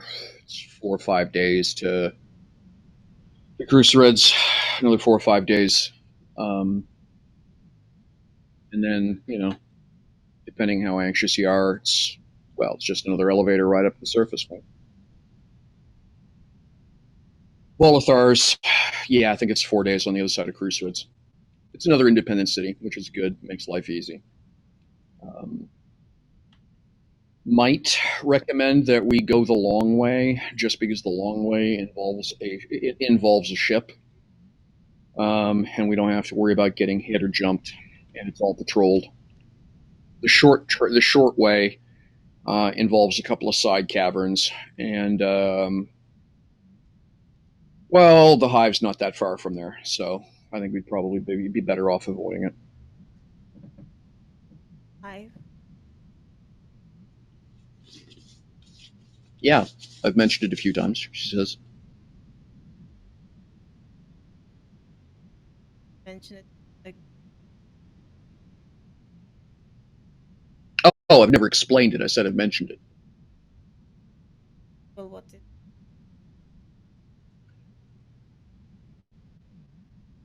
Before I explain it to you, you have to promise me you're not going to do anything stupid in the short term. Long term, you can go ahead and do what you like, but in the short term, no stupid.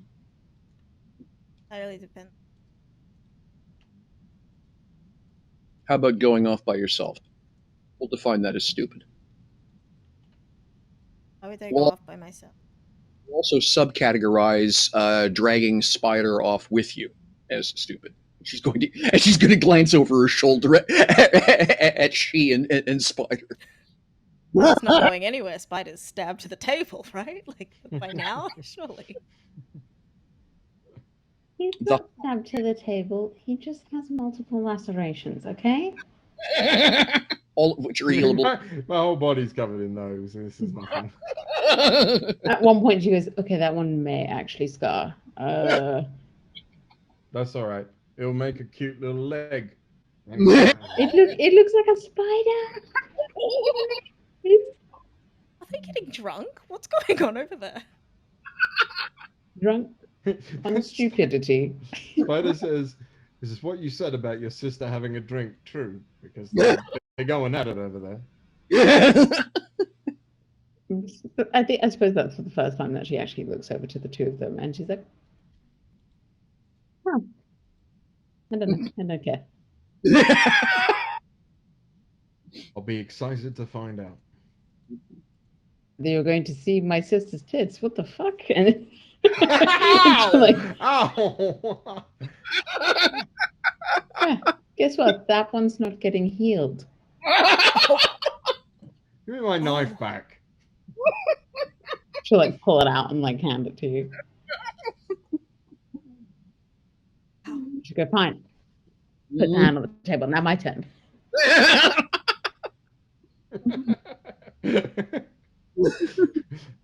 Have you ever played a game called Front Hand, Backhand? That sounds terrifying. Let's do it. Oh no, my video cut. Zoom. We just had Jamie blink in and out, so I think everyone's in the wrong order now. Oh, Everything's I think fine. everyone's fine. Okay, good. I chose Fantastic. your orders before you, like when you came in. Nice. Yeah, it's just that from my perspective on the Zoom call, Jamie and Sam are now inverted, so I wasn't sure if Yeah. that was. No, I put people in. I put people where I wanted them. Okay. So your Put side. people in where their I've place. placed you. Okay, Move. your side doesn't change. Okay, got it. Cool. Cool. No, it did that. All right. You can now lock people in place. You can. That's a nice change. All right, cool. So the hive is essentially what I don't want to call it a homeland, but it's sort of the core of activity for the Verbalodrome. That's where it's a couple of long, snaky corridors that vanish off into a myriad of long, snaky corridors. That is where they live. It's where they come from. The Ebon Elves have never been able to do anything much more than get themselves badly beaten to crap anytime they've tried to get to send anything up to it, including a small army in there to clean them out. And so there's a couple of small military places in the area that just are for keeping the bulk of them from rushing civilization, and we just try and ignore the place. But we don't have all the side passages mapped and everything else, so we know they come and go. We just haven't been able to figure out where. As we find the side passages that lead in and out of the hive, we collapse them, but there's always more.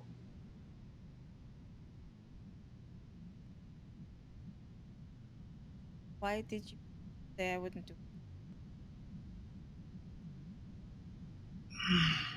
Because it strikes me that you're exactly the sort of person who might decide that she's the one to go in there and burn the entire place to the ground by herself by yelling sweet music at them, and just get her dead. Yeah. Thank you for surprising me. It happens rarely. No, is there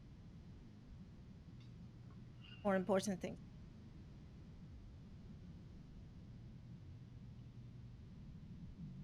I can accept that answer, actually. That kind of makes sense about you.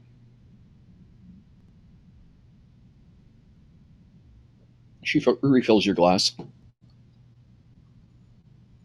You seem very driven.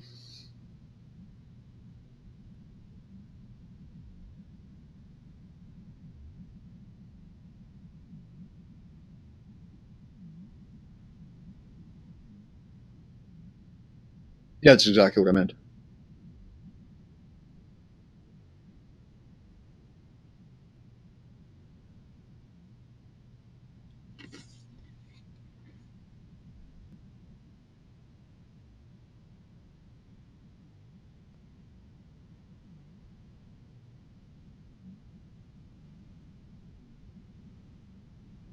Are we going?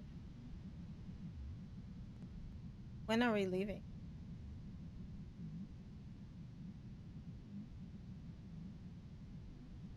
As soon as those two are done stabbing each other and making out, and as soon as we're done drinking. Stabbing each other, then making out. It's the other way round. Are you lying again? I don't know. Am I?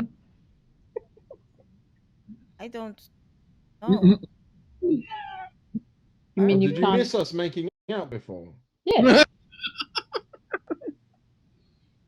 We can get on the road as soon as you're ready, as soon as you decide you're ready. All joking aside. Who says we're joking? Spider is lying very well this time.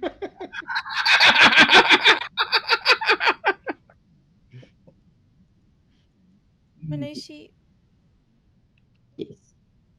hurt you?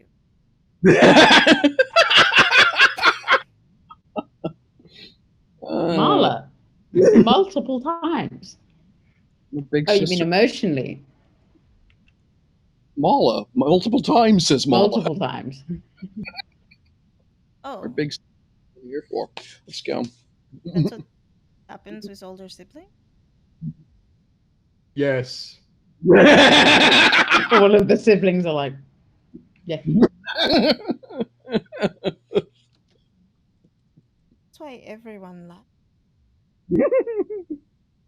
Yes. No. No, people lie because the truth hurts, and no one likes hurting other people. The people who tell the truth pathologically are the people who either don't understand pain or enjoy it. Come on, let's go. We can talk while we're walking. See, that sounded very wise, but I lie a lot and I love hurting people.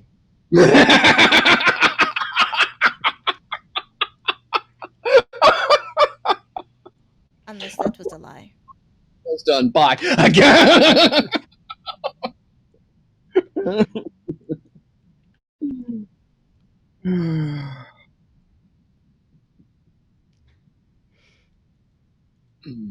That's a good answer. Spider doesn't have a comeback to that one.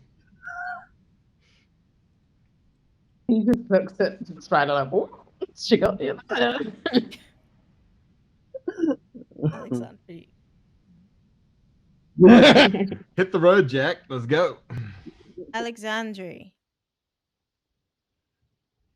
Not Jack. Jack's the older brother she's never met. I'm sorry, what's narrator?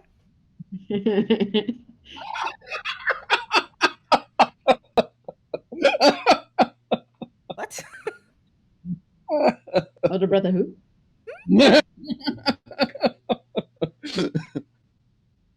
All right.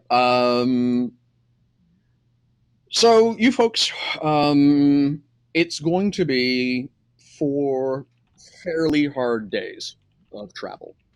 As I commented, traveling above ground, you folks were basically following a road for most of the trip. On your way up to Breezy Point.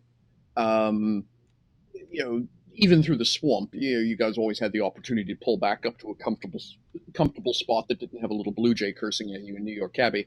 But down here, nothing is a straight line. There's just no other way to put it. Everything is a twisty, curvy, uppy, downy thing that goes exactly the wrong direction for half the time you're traveling. And so it's just a lot of work to get anywhere. As much as possible, Mala is sticking to routes that she claims are, quote, easy to travel. Stuff that's fairly wide. Places that, don't require a lot don't actually require traversing, 90-degree angles and stuff like that. Stuff that essentially, pack animals and carts could move along. Stuff that's fairly wide, 3-4 meters wide, well traveled. Mala's mood, if you will, seems a little bit sour as you guys are making different distance. And yeah. So over that interval, is there anything you guys want to talk about? Anything that's or is it just, essentially there's going to be a few instances of moments where, there's going to be something with way too many legs and eyes that menaces you, or something like that, or a conspicuous gold brick, with a large box of chocolate sitting beside it out in the middle of the road. Just and Mala's completely blasé about that shit. It's just like, okay, that's a meat trap. Just stay away from it. Hang on. Okay, it's that thing over there that looks like a mushroom. That's actually the problem. Blows it up, and then you guys keep going. Or gets Alexandria to blow it up, depending on how far away it is and how big it is, or whatever. I don't know whether Alexandria. Fair enough. if Alexandria won't, then it'll just take several shots from. It'll take the sisters several volleys to make it go away. A couple times you guys get to see the odd behavior of the flora and fauna down here. There are an awful lot of things with either stingers or harpoons, it seems to be. Which involves periodically things that look, menacing looking things with way too many eyes and way too many legs, trying to sneak up on the group, suddenly getting grabbed by something off that you can't see and dragged off into the darkness with an awful lot of shrieking and howling, followed by an awful lot of crunching noises. Cool. But Mala doesn't seem concerned.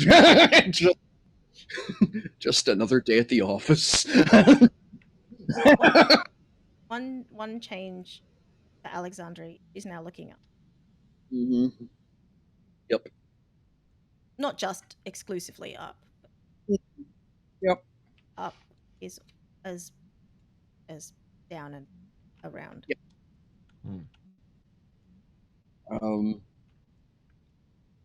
There's always a bigger monstrosity. Yeah, exactly. So yeah, there's been a couple times you guys have seen some absolutely beautiful things. One cavern you guys are going to pass through is basically a bigger version of the mushroom forest that was near Fickle Waters, and so the entire cavern is luminous. It's just positive. It's almost bright enough that the fancy glasses are completely irrelevant. Just because of the glow of everything around.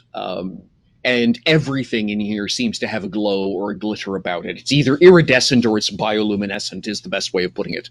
And so there's this, ton of flappy little rainbows and, slinky little whatevers that just sparkle, and everything around the place glows. It's absolutely beautiful. Molly insists on stopping in the middle of the place for a picnic, for lack of a better way of putting it. We're having lunch here, sort of thing.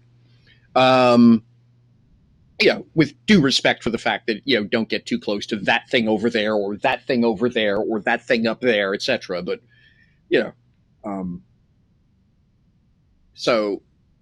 but you guys make good time. And without any, I like I say, there's a few things, a couple of times you guys actually wind up fighting something or whatever, but it's just, don't need to roll dice for it. There's more of you. It's comparatively under-equipped to deal with 4 adventurers, all of whom have had a bad day recently. So yeah, you just plow on through. That brings you to Crucereds, which is a fairly substantial place. I will have a map to show you guys next session. Beside a fair and the cavern it's in is sort of adjuncted to an equally large cavern, which is a lake. So there's this fairly substantial lake with these solid pillars of stone dotting it. The whole place itself is built on a rise, a natural promontory in the cavern floor. You can see where parts of the cavern have actually been artificially widened over time. And there's a very obvious military outpost at the edge of town to the north. A couple of very heavy reinforced stone towers that have got one side of them obviously acid corroded and blackened, and there's basically the equivalent of and there's all kinds of little signs dotting the terrain. To the north of the towers, little flags that are drifting in the very thin breeze that circulates in the cavern. And this place is busy. Over 1,000 people, if I recall correctly. I don't want to go fishing for it right now. I'll get you all the big numbers if you care for them next session. But yeah, there's at least 1,000 people here, daily business. There's probably at least 2 other caravans in town or the equivalent. There are boats out on the underground lake, spear fishing. There are I just because there's going to be one moment as you guys are getting up to into the place proper. There's sort of a marsh at one side of the lake where there's a few people who are duck hunting. If by duck I mean large avian three-legged insectoid thing about the size of a duck. Bug. Duck.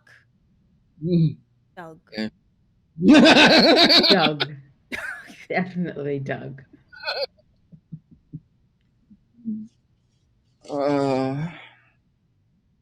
This is the point where we're knowing I know just enough Middle English to get myself into trouble. Watch Disney Plus's new Buck and Doug at.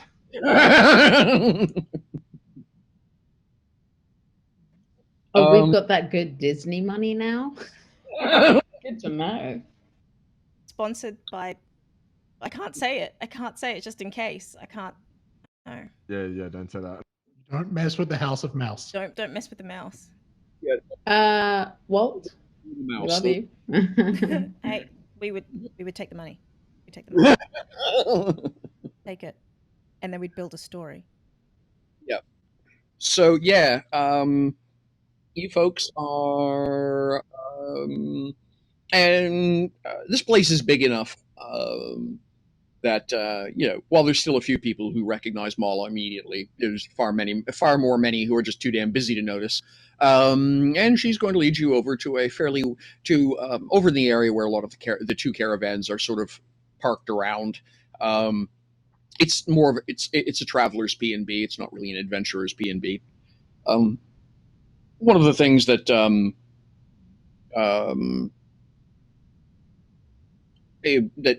Mala will comment is that there isn't really an equivalent in Ebon Elf culture to adventurers. That's a uniquely Skysider thing. So yeah, I mean, there are people. I mean, what do you call what you do? Well, that's just it. Adventurer is just sort of a generic term, isn't it? We're specifically waywalkers. She and I. We're not doing this freelance. We're literally getting paid to do this by the Dashamali. They want their territory secure. They want their roads kept open. So they hire people like she and I, who are good at it. So there's no explorers or anything down here. Oh, there are, but they're all working for houses because everything down here worth exploring is worth discovering, and if it's worth discovering, it's worth laying claim to. And you don't want somebody to get there first. I see. So there's no independence, is what you're telling me. The problem with being an independent down here is that, well, it means by definition you're not allied with anybody.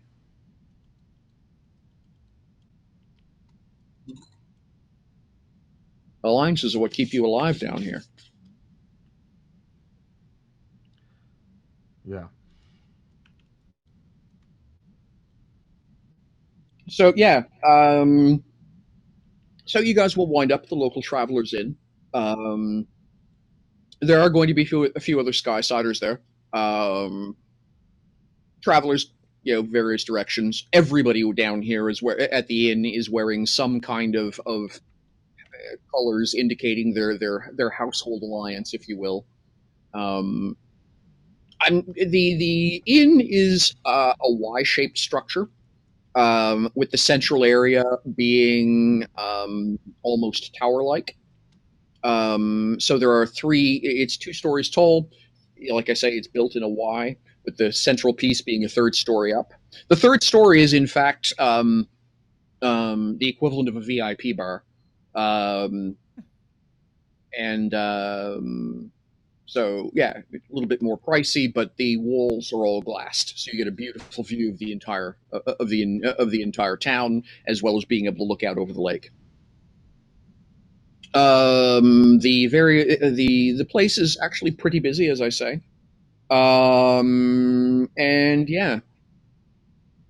So you folks will get rooms. It's up to you if you guys want to go with the very typically Skysider 4 solid wall style room. If you guys want a tent room. What are you up to?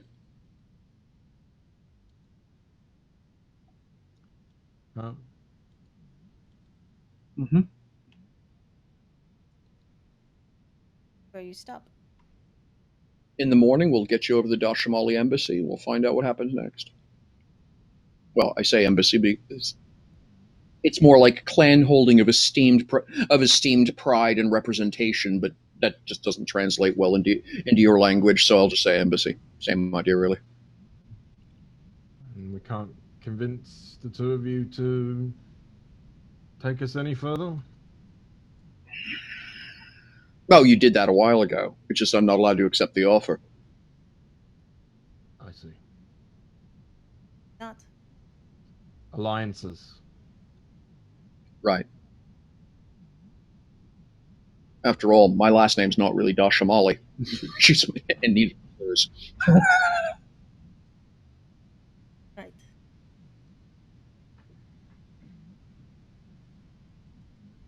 So yeah, we'll have a good breakfast in the morning, and we'll get you on. We'll get you over to the place that you're supposed to be. And I'm sure the Dashamali are remarkably organized. They've already figured out the best way to get you there. I can't imagine they're going to want to take you straight to the northeast. They'll have made an arrangement with the Oblietsa. Oblietsa, the nearest family.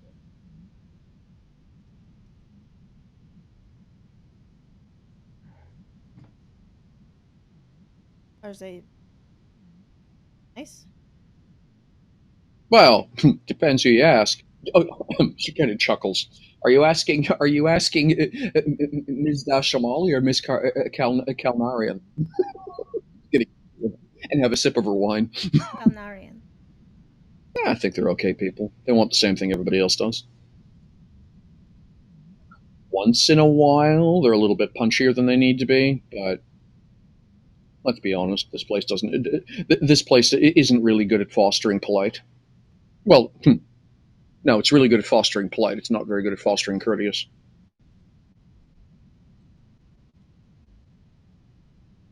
Yeah, but I'd say if you can describe a singular big difference between the Dashamali and the Apolyetsa, it's that the Dashamali will talk your ears off, and the Apolyetsa will just shoot them off.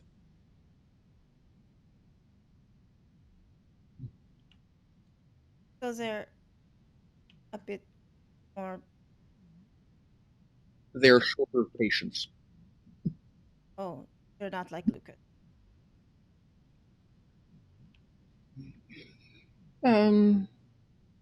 Yeah. It's not that they don't think. She kind of looks over at Spider for a second, then looks back over at you. It's not that they don't think it through. It's that they run out of interest in talking much faster.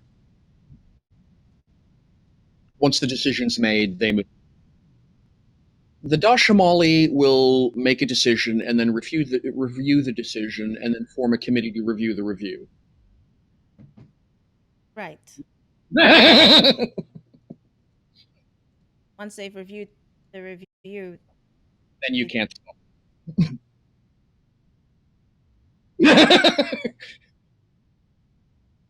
but the Obliets just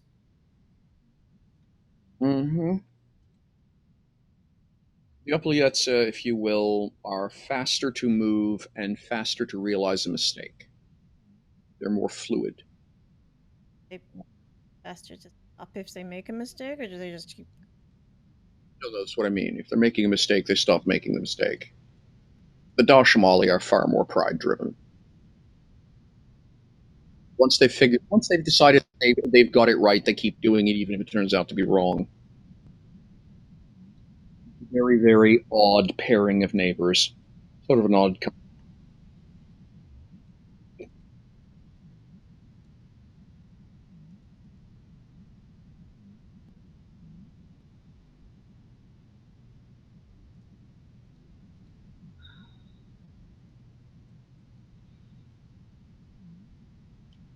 Oh, thank you.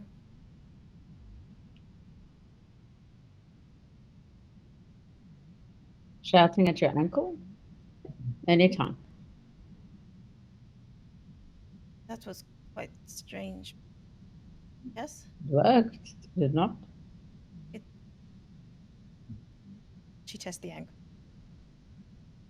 You guys are on the go for 5 days straight, with even stretching out the equivalent of medical care over 5 days. Yeah, you won't heal fully.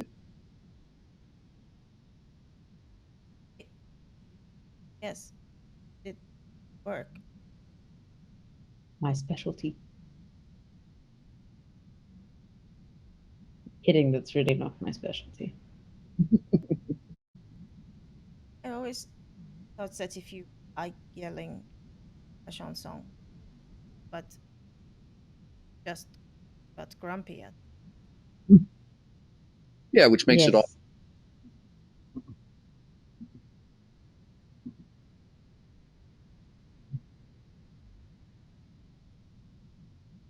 I also tend to yell when she stops her sentence. Starts it again. I usually start to yell when people are being silly. You're welcome. being. Yes, you're being silly. Silly as in walking on a broken ankle and being too damn stubborn to admit you needed medical care before we got ourselves out here and possibly got a lot of us killed. That kind of silly, she means. Okay, that was more grumpy than I normally am, but yes. No. That's my job. I'm the older sister.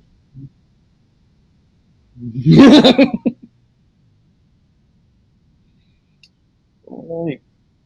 So you're basically in a city of 1,000, 1,100 people with 2 full-size trade caravans in town. Are you guys just hiding in the inn until tomorrow morning, or what? Are you out sightseeing? Is there anything you guys want to do? Any conversations you want to have?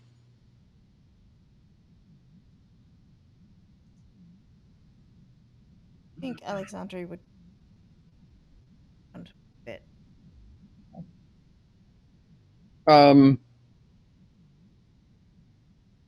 Like I As say, the long place. as that didn't get in the way of Yeah. Renamala's request she doesn't go off alone, which is confusing now. No, what you do is run off into the hive and try and blow the place up by yourself. She doesn't care if you wander around the town by yourself. That's not what she said. Enough. Now, did you take the floor literal minded or did I? Alexandre is the flaw literal minded. Why is the Chevalier used to be the floor- buffer to that. Yeah. Chevalier was the buffer. Alexandre is just neurodivergence. All right. So yeah.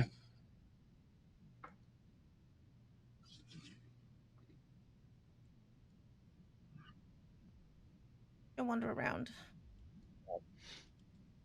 All right. Is there, like I say, just sightseeing mostly? Anything in particular is she shopping? Is she, anything in particular, or just move the French phrase pour faire le mur sans passer, to just walking to make the wall go by. Yeah. Okay. So yeah. All right. She's moving because she needs to, like, Yeah. we've had to stop here for the day, but she's not done. Yeah, I mean, it's late in the evening, right? You guys have slowly gotten time converted to the local clock, as it were, so it's evening. Okay.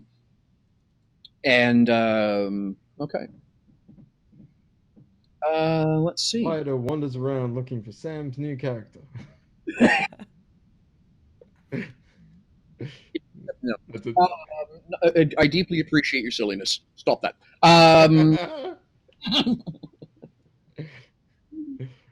Jasper's just like, but every time someone else died in my gang, there's someone else has walked up. usually very similar. Oh boy. Sorry. All right. Yeah, okay. So, pretty quiet evening, I think is going to be the best way of explaining it. You guys are going to be. Oh, sorry, my browser's misbehaving here. There's going to be an awful lot. You get the in many respects. If you remember when you guys were at Marshasham, there were a lot of curious looks about the tops about the Skysiders, right?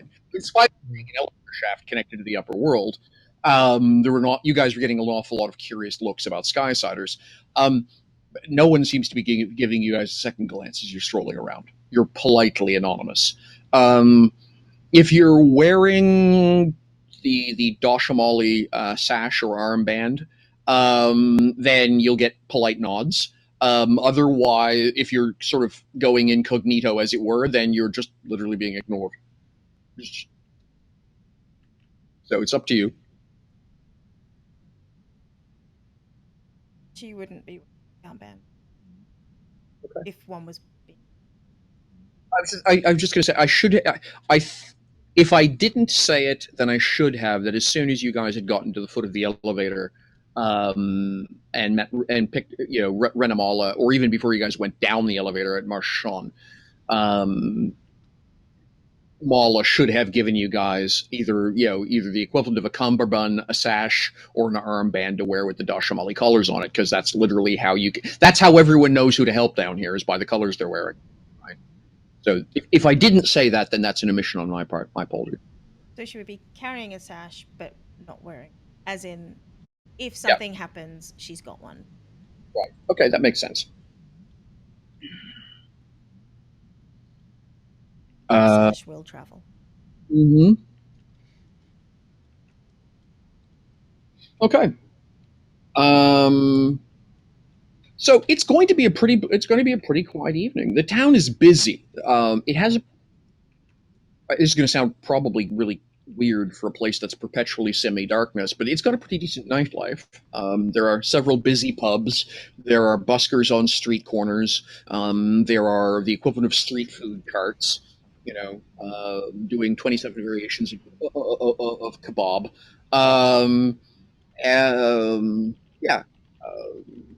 Yeah, bug, fish, whatever. Keep in mind, there are the equivalent of things like moles and whatever. There are mammal down here. So there's, but yeah, so whatever your preferred taste is, mammal, reptile, bug, fish, whatever. There's just a wide variety that's been trapped, caught, whatever. All kinds of strong dippy sauces to put to slather it in. And constantly a buzz. You're going to notice that most people are traveling in twos or threes. Everyone's going somewhere with a friend or two. And yeah, there's dancing in the street, for lack of a better way of putting it, is a thing here. If there's a couple of good buskers, bards, cranking out some good toe tapping movement, it's almost like it's an obligation for everyone around, instead of just standing there staring and listening. But everyone just starts dancing, and so there are these impromptu street parties that start and fade as you're wandering around. Literally to the point where in a couple places, as there'll be a few people, there'll be a couple of dozen people dancing to a really good song, and then someone will show up with their food cart and set up on the opposite street corner, and suddenly what you've got is this, and someone else will show up with their little portable drink cart, and then sort of you've got this open air bar that lasts for 7.5 minutes until the song changes to something that no one's quite so keen on, and everyone leaves.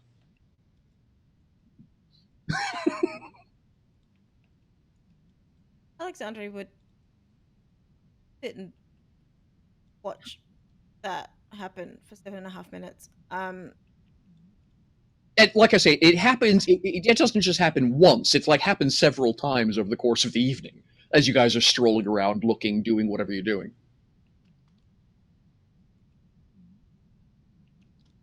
To watch the making food. and then she'll just watch people dancing. Okay.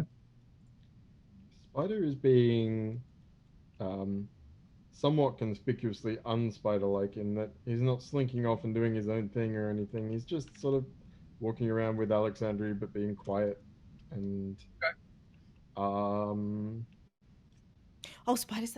Oh, when did you? not so quiet, not spider quiet, but as in like not talking very much and Suddenly, spider.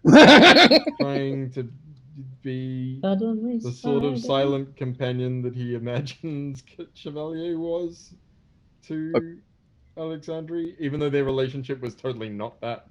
I don't think. He's just sort of like, yeah. How do I do? Yeah, it's like, I don't have anything to talk about, so I'm just gonna walk around and watch. Okay.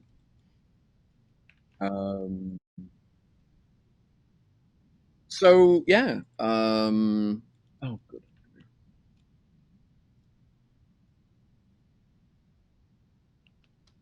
So so yeah, the evening is going to pass pretty well, I think. And I think that's where we're going to wrap it up for tonight. We will resume next week, or this morning for me. This afternoon for me. Tonight or tomorrow morning for you lot. Time. It's wobbly. We're wrapping up now. Until next week. we're stopping. Okay. I was really like, we're playing again? What? What's happening? Okay. Time zones are rough. Australia is next week for everyone else. I don't know how that happened. It depends on when you class next week as. No. What is happening? Sunday is the last day of the week for me. Monday is the first day of the week for me. But it is Saturday now. It is not. Well, no, it's Sunday. It's not. It's Sunday now. here. Not for me. No, because you're in. All right, living in the past, man. At least it's not.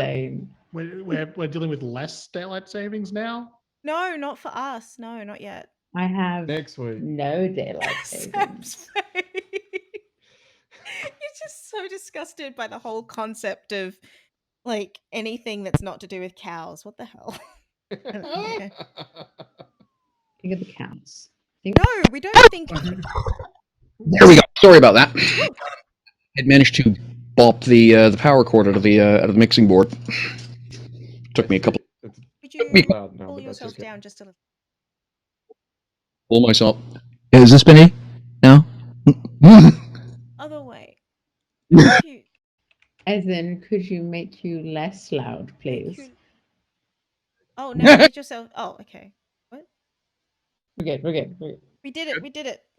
Let's get out. Let's get out of here. So we're gonna wrap up there. Essentially, the next bit's just is the meeting at the embassy, and it's just not going to fit in 15 minutes. So. Yeah. So if all goes well, we will meet Sam's new character next week. Hopefully, if fingers go crossed. No, we have to talk 3.5 hours straight. Well, that was my concern. See, that's why So she was saying shopping episode. So this is to shop for. This is the point at which Alexandria just cries and talks. It's a memorial episode. Mm-hmm. I'm okay with that, which is the reason I'd warned Sam that it was either going to be next week or the week after, depending how much you. Yeah. I hate being predictable. Has to be another 2 sessions now. Yeah. Sorry, Sam. See, I'm not. Not being predictable would have been getting there today, and we didn't manage to do that. I thought that that might. Never mind. We were zooming. We were zoom. I thought you're going at a pretty decent clip, and I was like, there's a slim chance that it's like not like a full introduction, but that teaser introduction they'll do. So it's like that next episode the you get the thing. The cloak of a mysterious figure. Don't do that to me. No. A rose appears in the middle of the ground. No, I'm going to end this stream. No.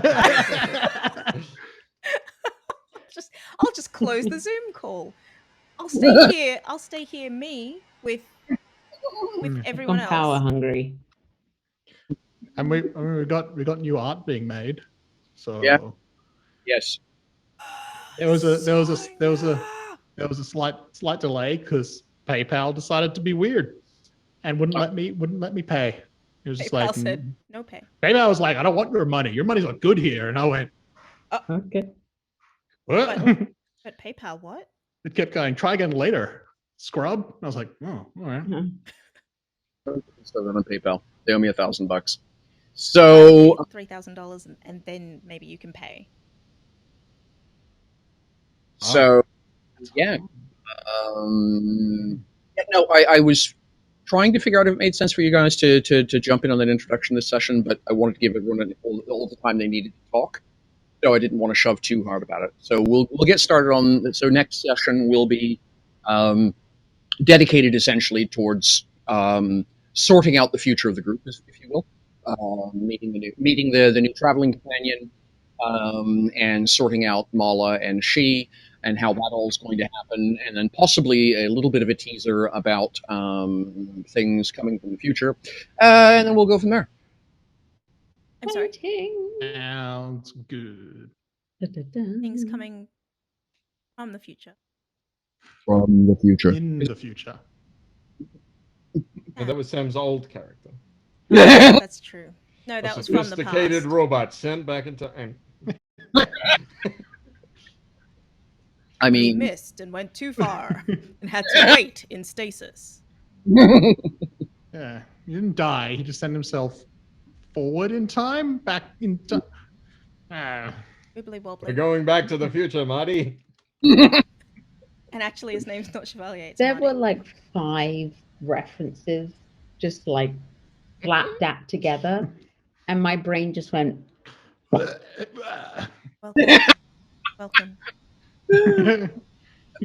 thanks. So yeah. Okay. I guess this is the point where we're all supposed to wave and say goodbye and possibly tell people the final stuff. Yeah. I mean, the alternative is I just end the stream. But I feel like that's weird. Hard cut to black. Just a hard cut to the outro. Just start it. Not No. really Talk over it. Farewells. Sam, you haven't Hi. said anything. Tell us about you. I had a fair amount of fun being the Statler and Waldorf for the show for the for the duration. That was that was actually quite fun. Oh, I But must yeah. kill Alexandri so I get to see.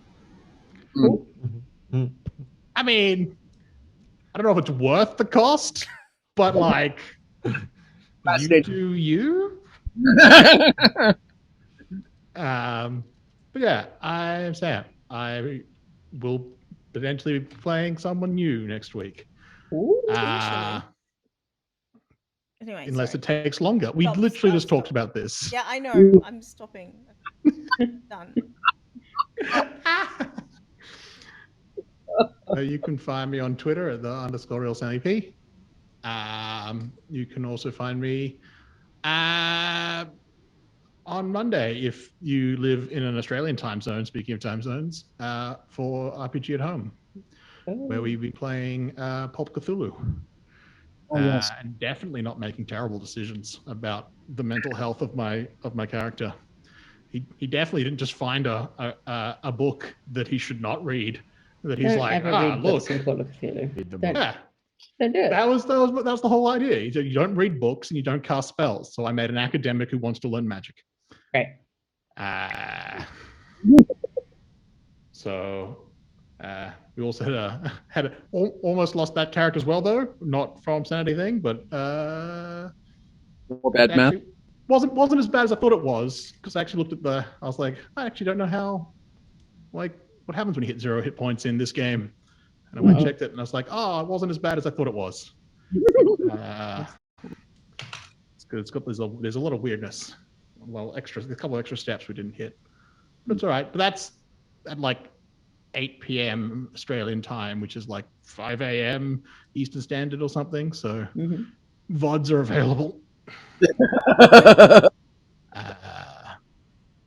But otherwise, yeah. All right, very good. Nadine, What about me? you now. Your turn. Oh, that was so close. That was so close. Sorry. I am Nadine. I'm a voice actor, writer, general nerd. What I'm gonna. I like the way it doesn't do the emoji. It's just :nerd : Because how else can you tell someone that you're a nerd other than Yep. just let them imagine how much of a nerd? You don't get to have an emoji. You get to imagine an emoji. I stream on Twitch. I shitpost on Twitter. And I do things in the background. I'm doing some transcription stuff right now for a podcast that's coming out that is super cool. And I have just finished up a project with the Golders Gazetteer, which is a really cool 5e expansion for a really good cause, which is awesome. And I also just wrapped up Good Society with Chantel on unspecified dates.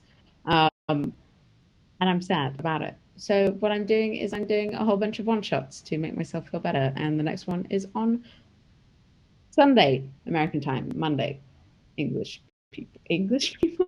English No, Australian No, people also time. Sunday English people time, It depends. maybe. For those of you deeply offended by, they're from AU, which means they consider UKEN. So don't worry about that. Mm-mm. To be fair, it's because I'm English and I Yeah. default to England. I Yes. still default to England. Seasons confuse me in this country. Yep, I'm like summer, spring, winter. That is me. Thanks for listening to me ramble. Jamie. Well, that's me. I'm Jamie Collette. I am a voice actor and game designer and director and all these other things. You can find me on Twitter at Muffin Manifesto or on my website, jamie-collette.com. And you should check out twitch.tv/Ractus, which is the Know Your Role channel where I play Blades in the Dark on Wednesday nights. And that the first season of that is going to be wrapping up soon, and we might be changing time slots or something. I don't know. Just check it out. And you should check out streamshakespeare.com because we've just launched like the marketing campaign for Henry IV parts 1 and 2 in space. And you can see me as a space pirate. Also, something that should happen next week is Sam and I are going to playtest a 2-player role-playing game by Tin Star Games called Partners. We just need to find a time, so we'll tweet about it at Lost Worlds Archive. Did I get Yes. right? Yes. Cool. We will tweet about it from at Lost Worlds Archive when we know what time that will be. Yeah, I'm fascinated to see how that. Oops, bumping the table here. I'm fascinated to see how that goes. One of us will be the straight shooter, and the other will be the wild card. That's all I know so far. All right. It looks like an interesting concept for a game for system.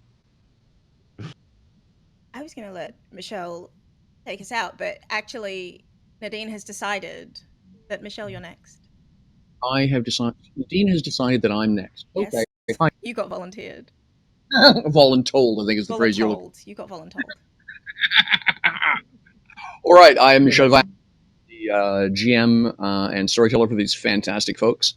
You can catch up with me, Michelle V69, on Twitter. Mostly, I'm talking Canadian politics and rendering antiquated opinions about gaming there. You can also catch up with me Sunday mornings for my own live stream where I talk about gaming and GMing, and I do a review, if you will, of the various games I run and talk about good decisions, bad decisions, lessons learned, GM tips, all the other good stuff. So if you're interested in any of that, as well as map making, that's where to find me.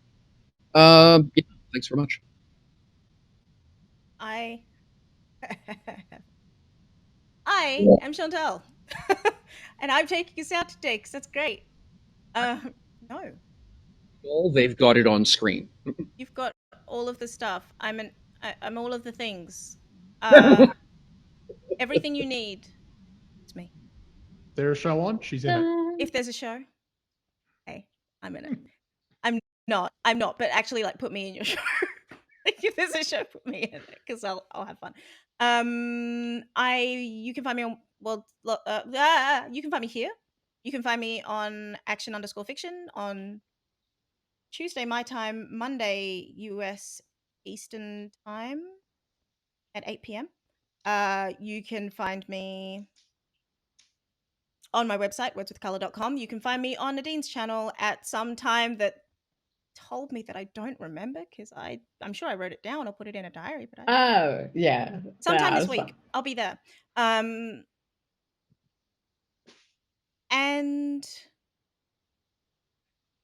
yeah, that's that. Oh, I'm also writing a game. Hey, I'm one of the narrative writers for Omen's Rising. It's on the screen. I could just read it, and I'm not.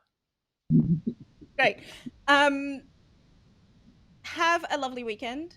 Have a lovely week. We'll see you next time over here at Lost Worlds Archive. Check out everyone because everyone's amazing. And I should probably do some tech stuff, but everyone's amazing and have a great day. All right. Take care, folks. Bye-bye. Bye.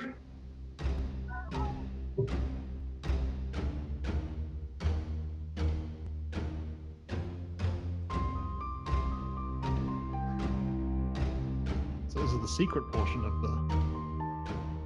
I know they can hear me.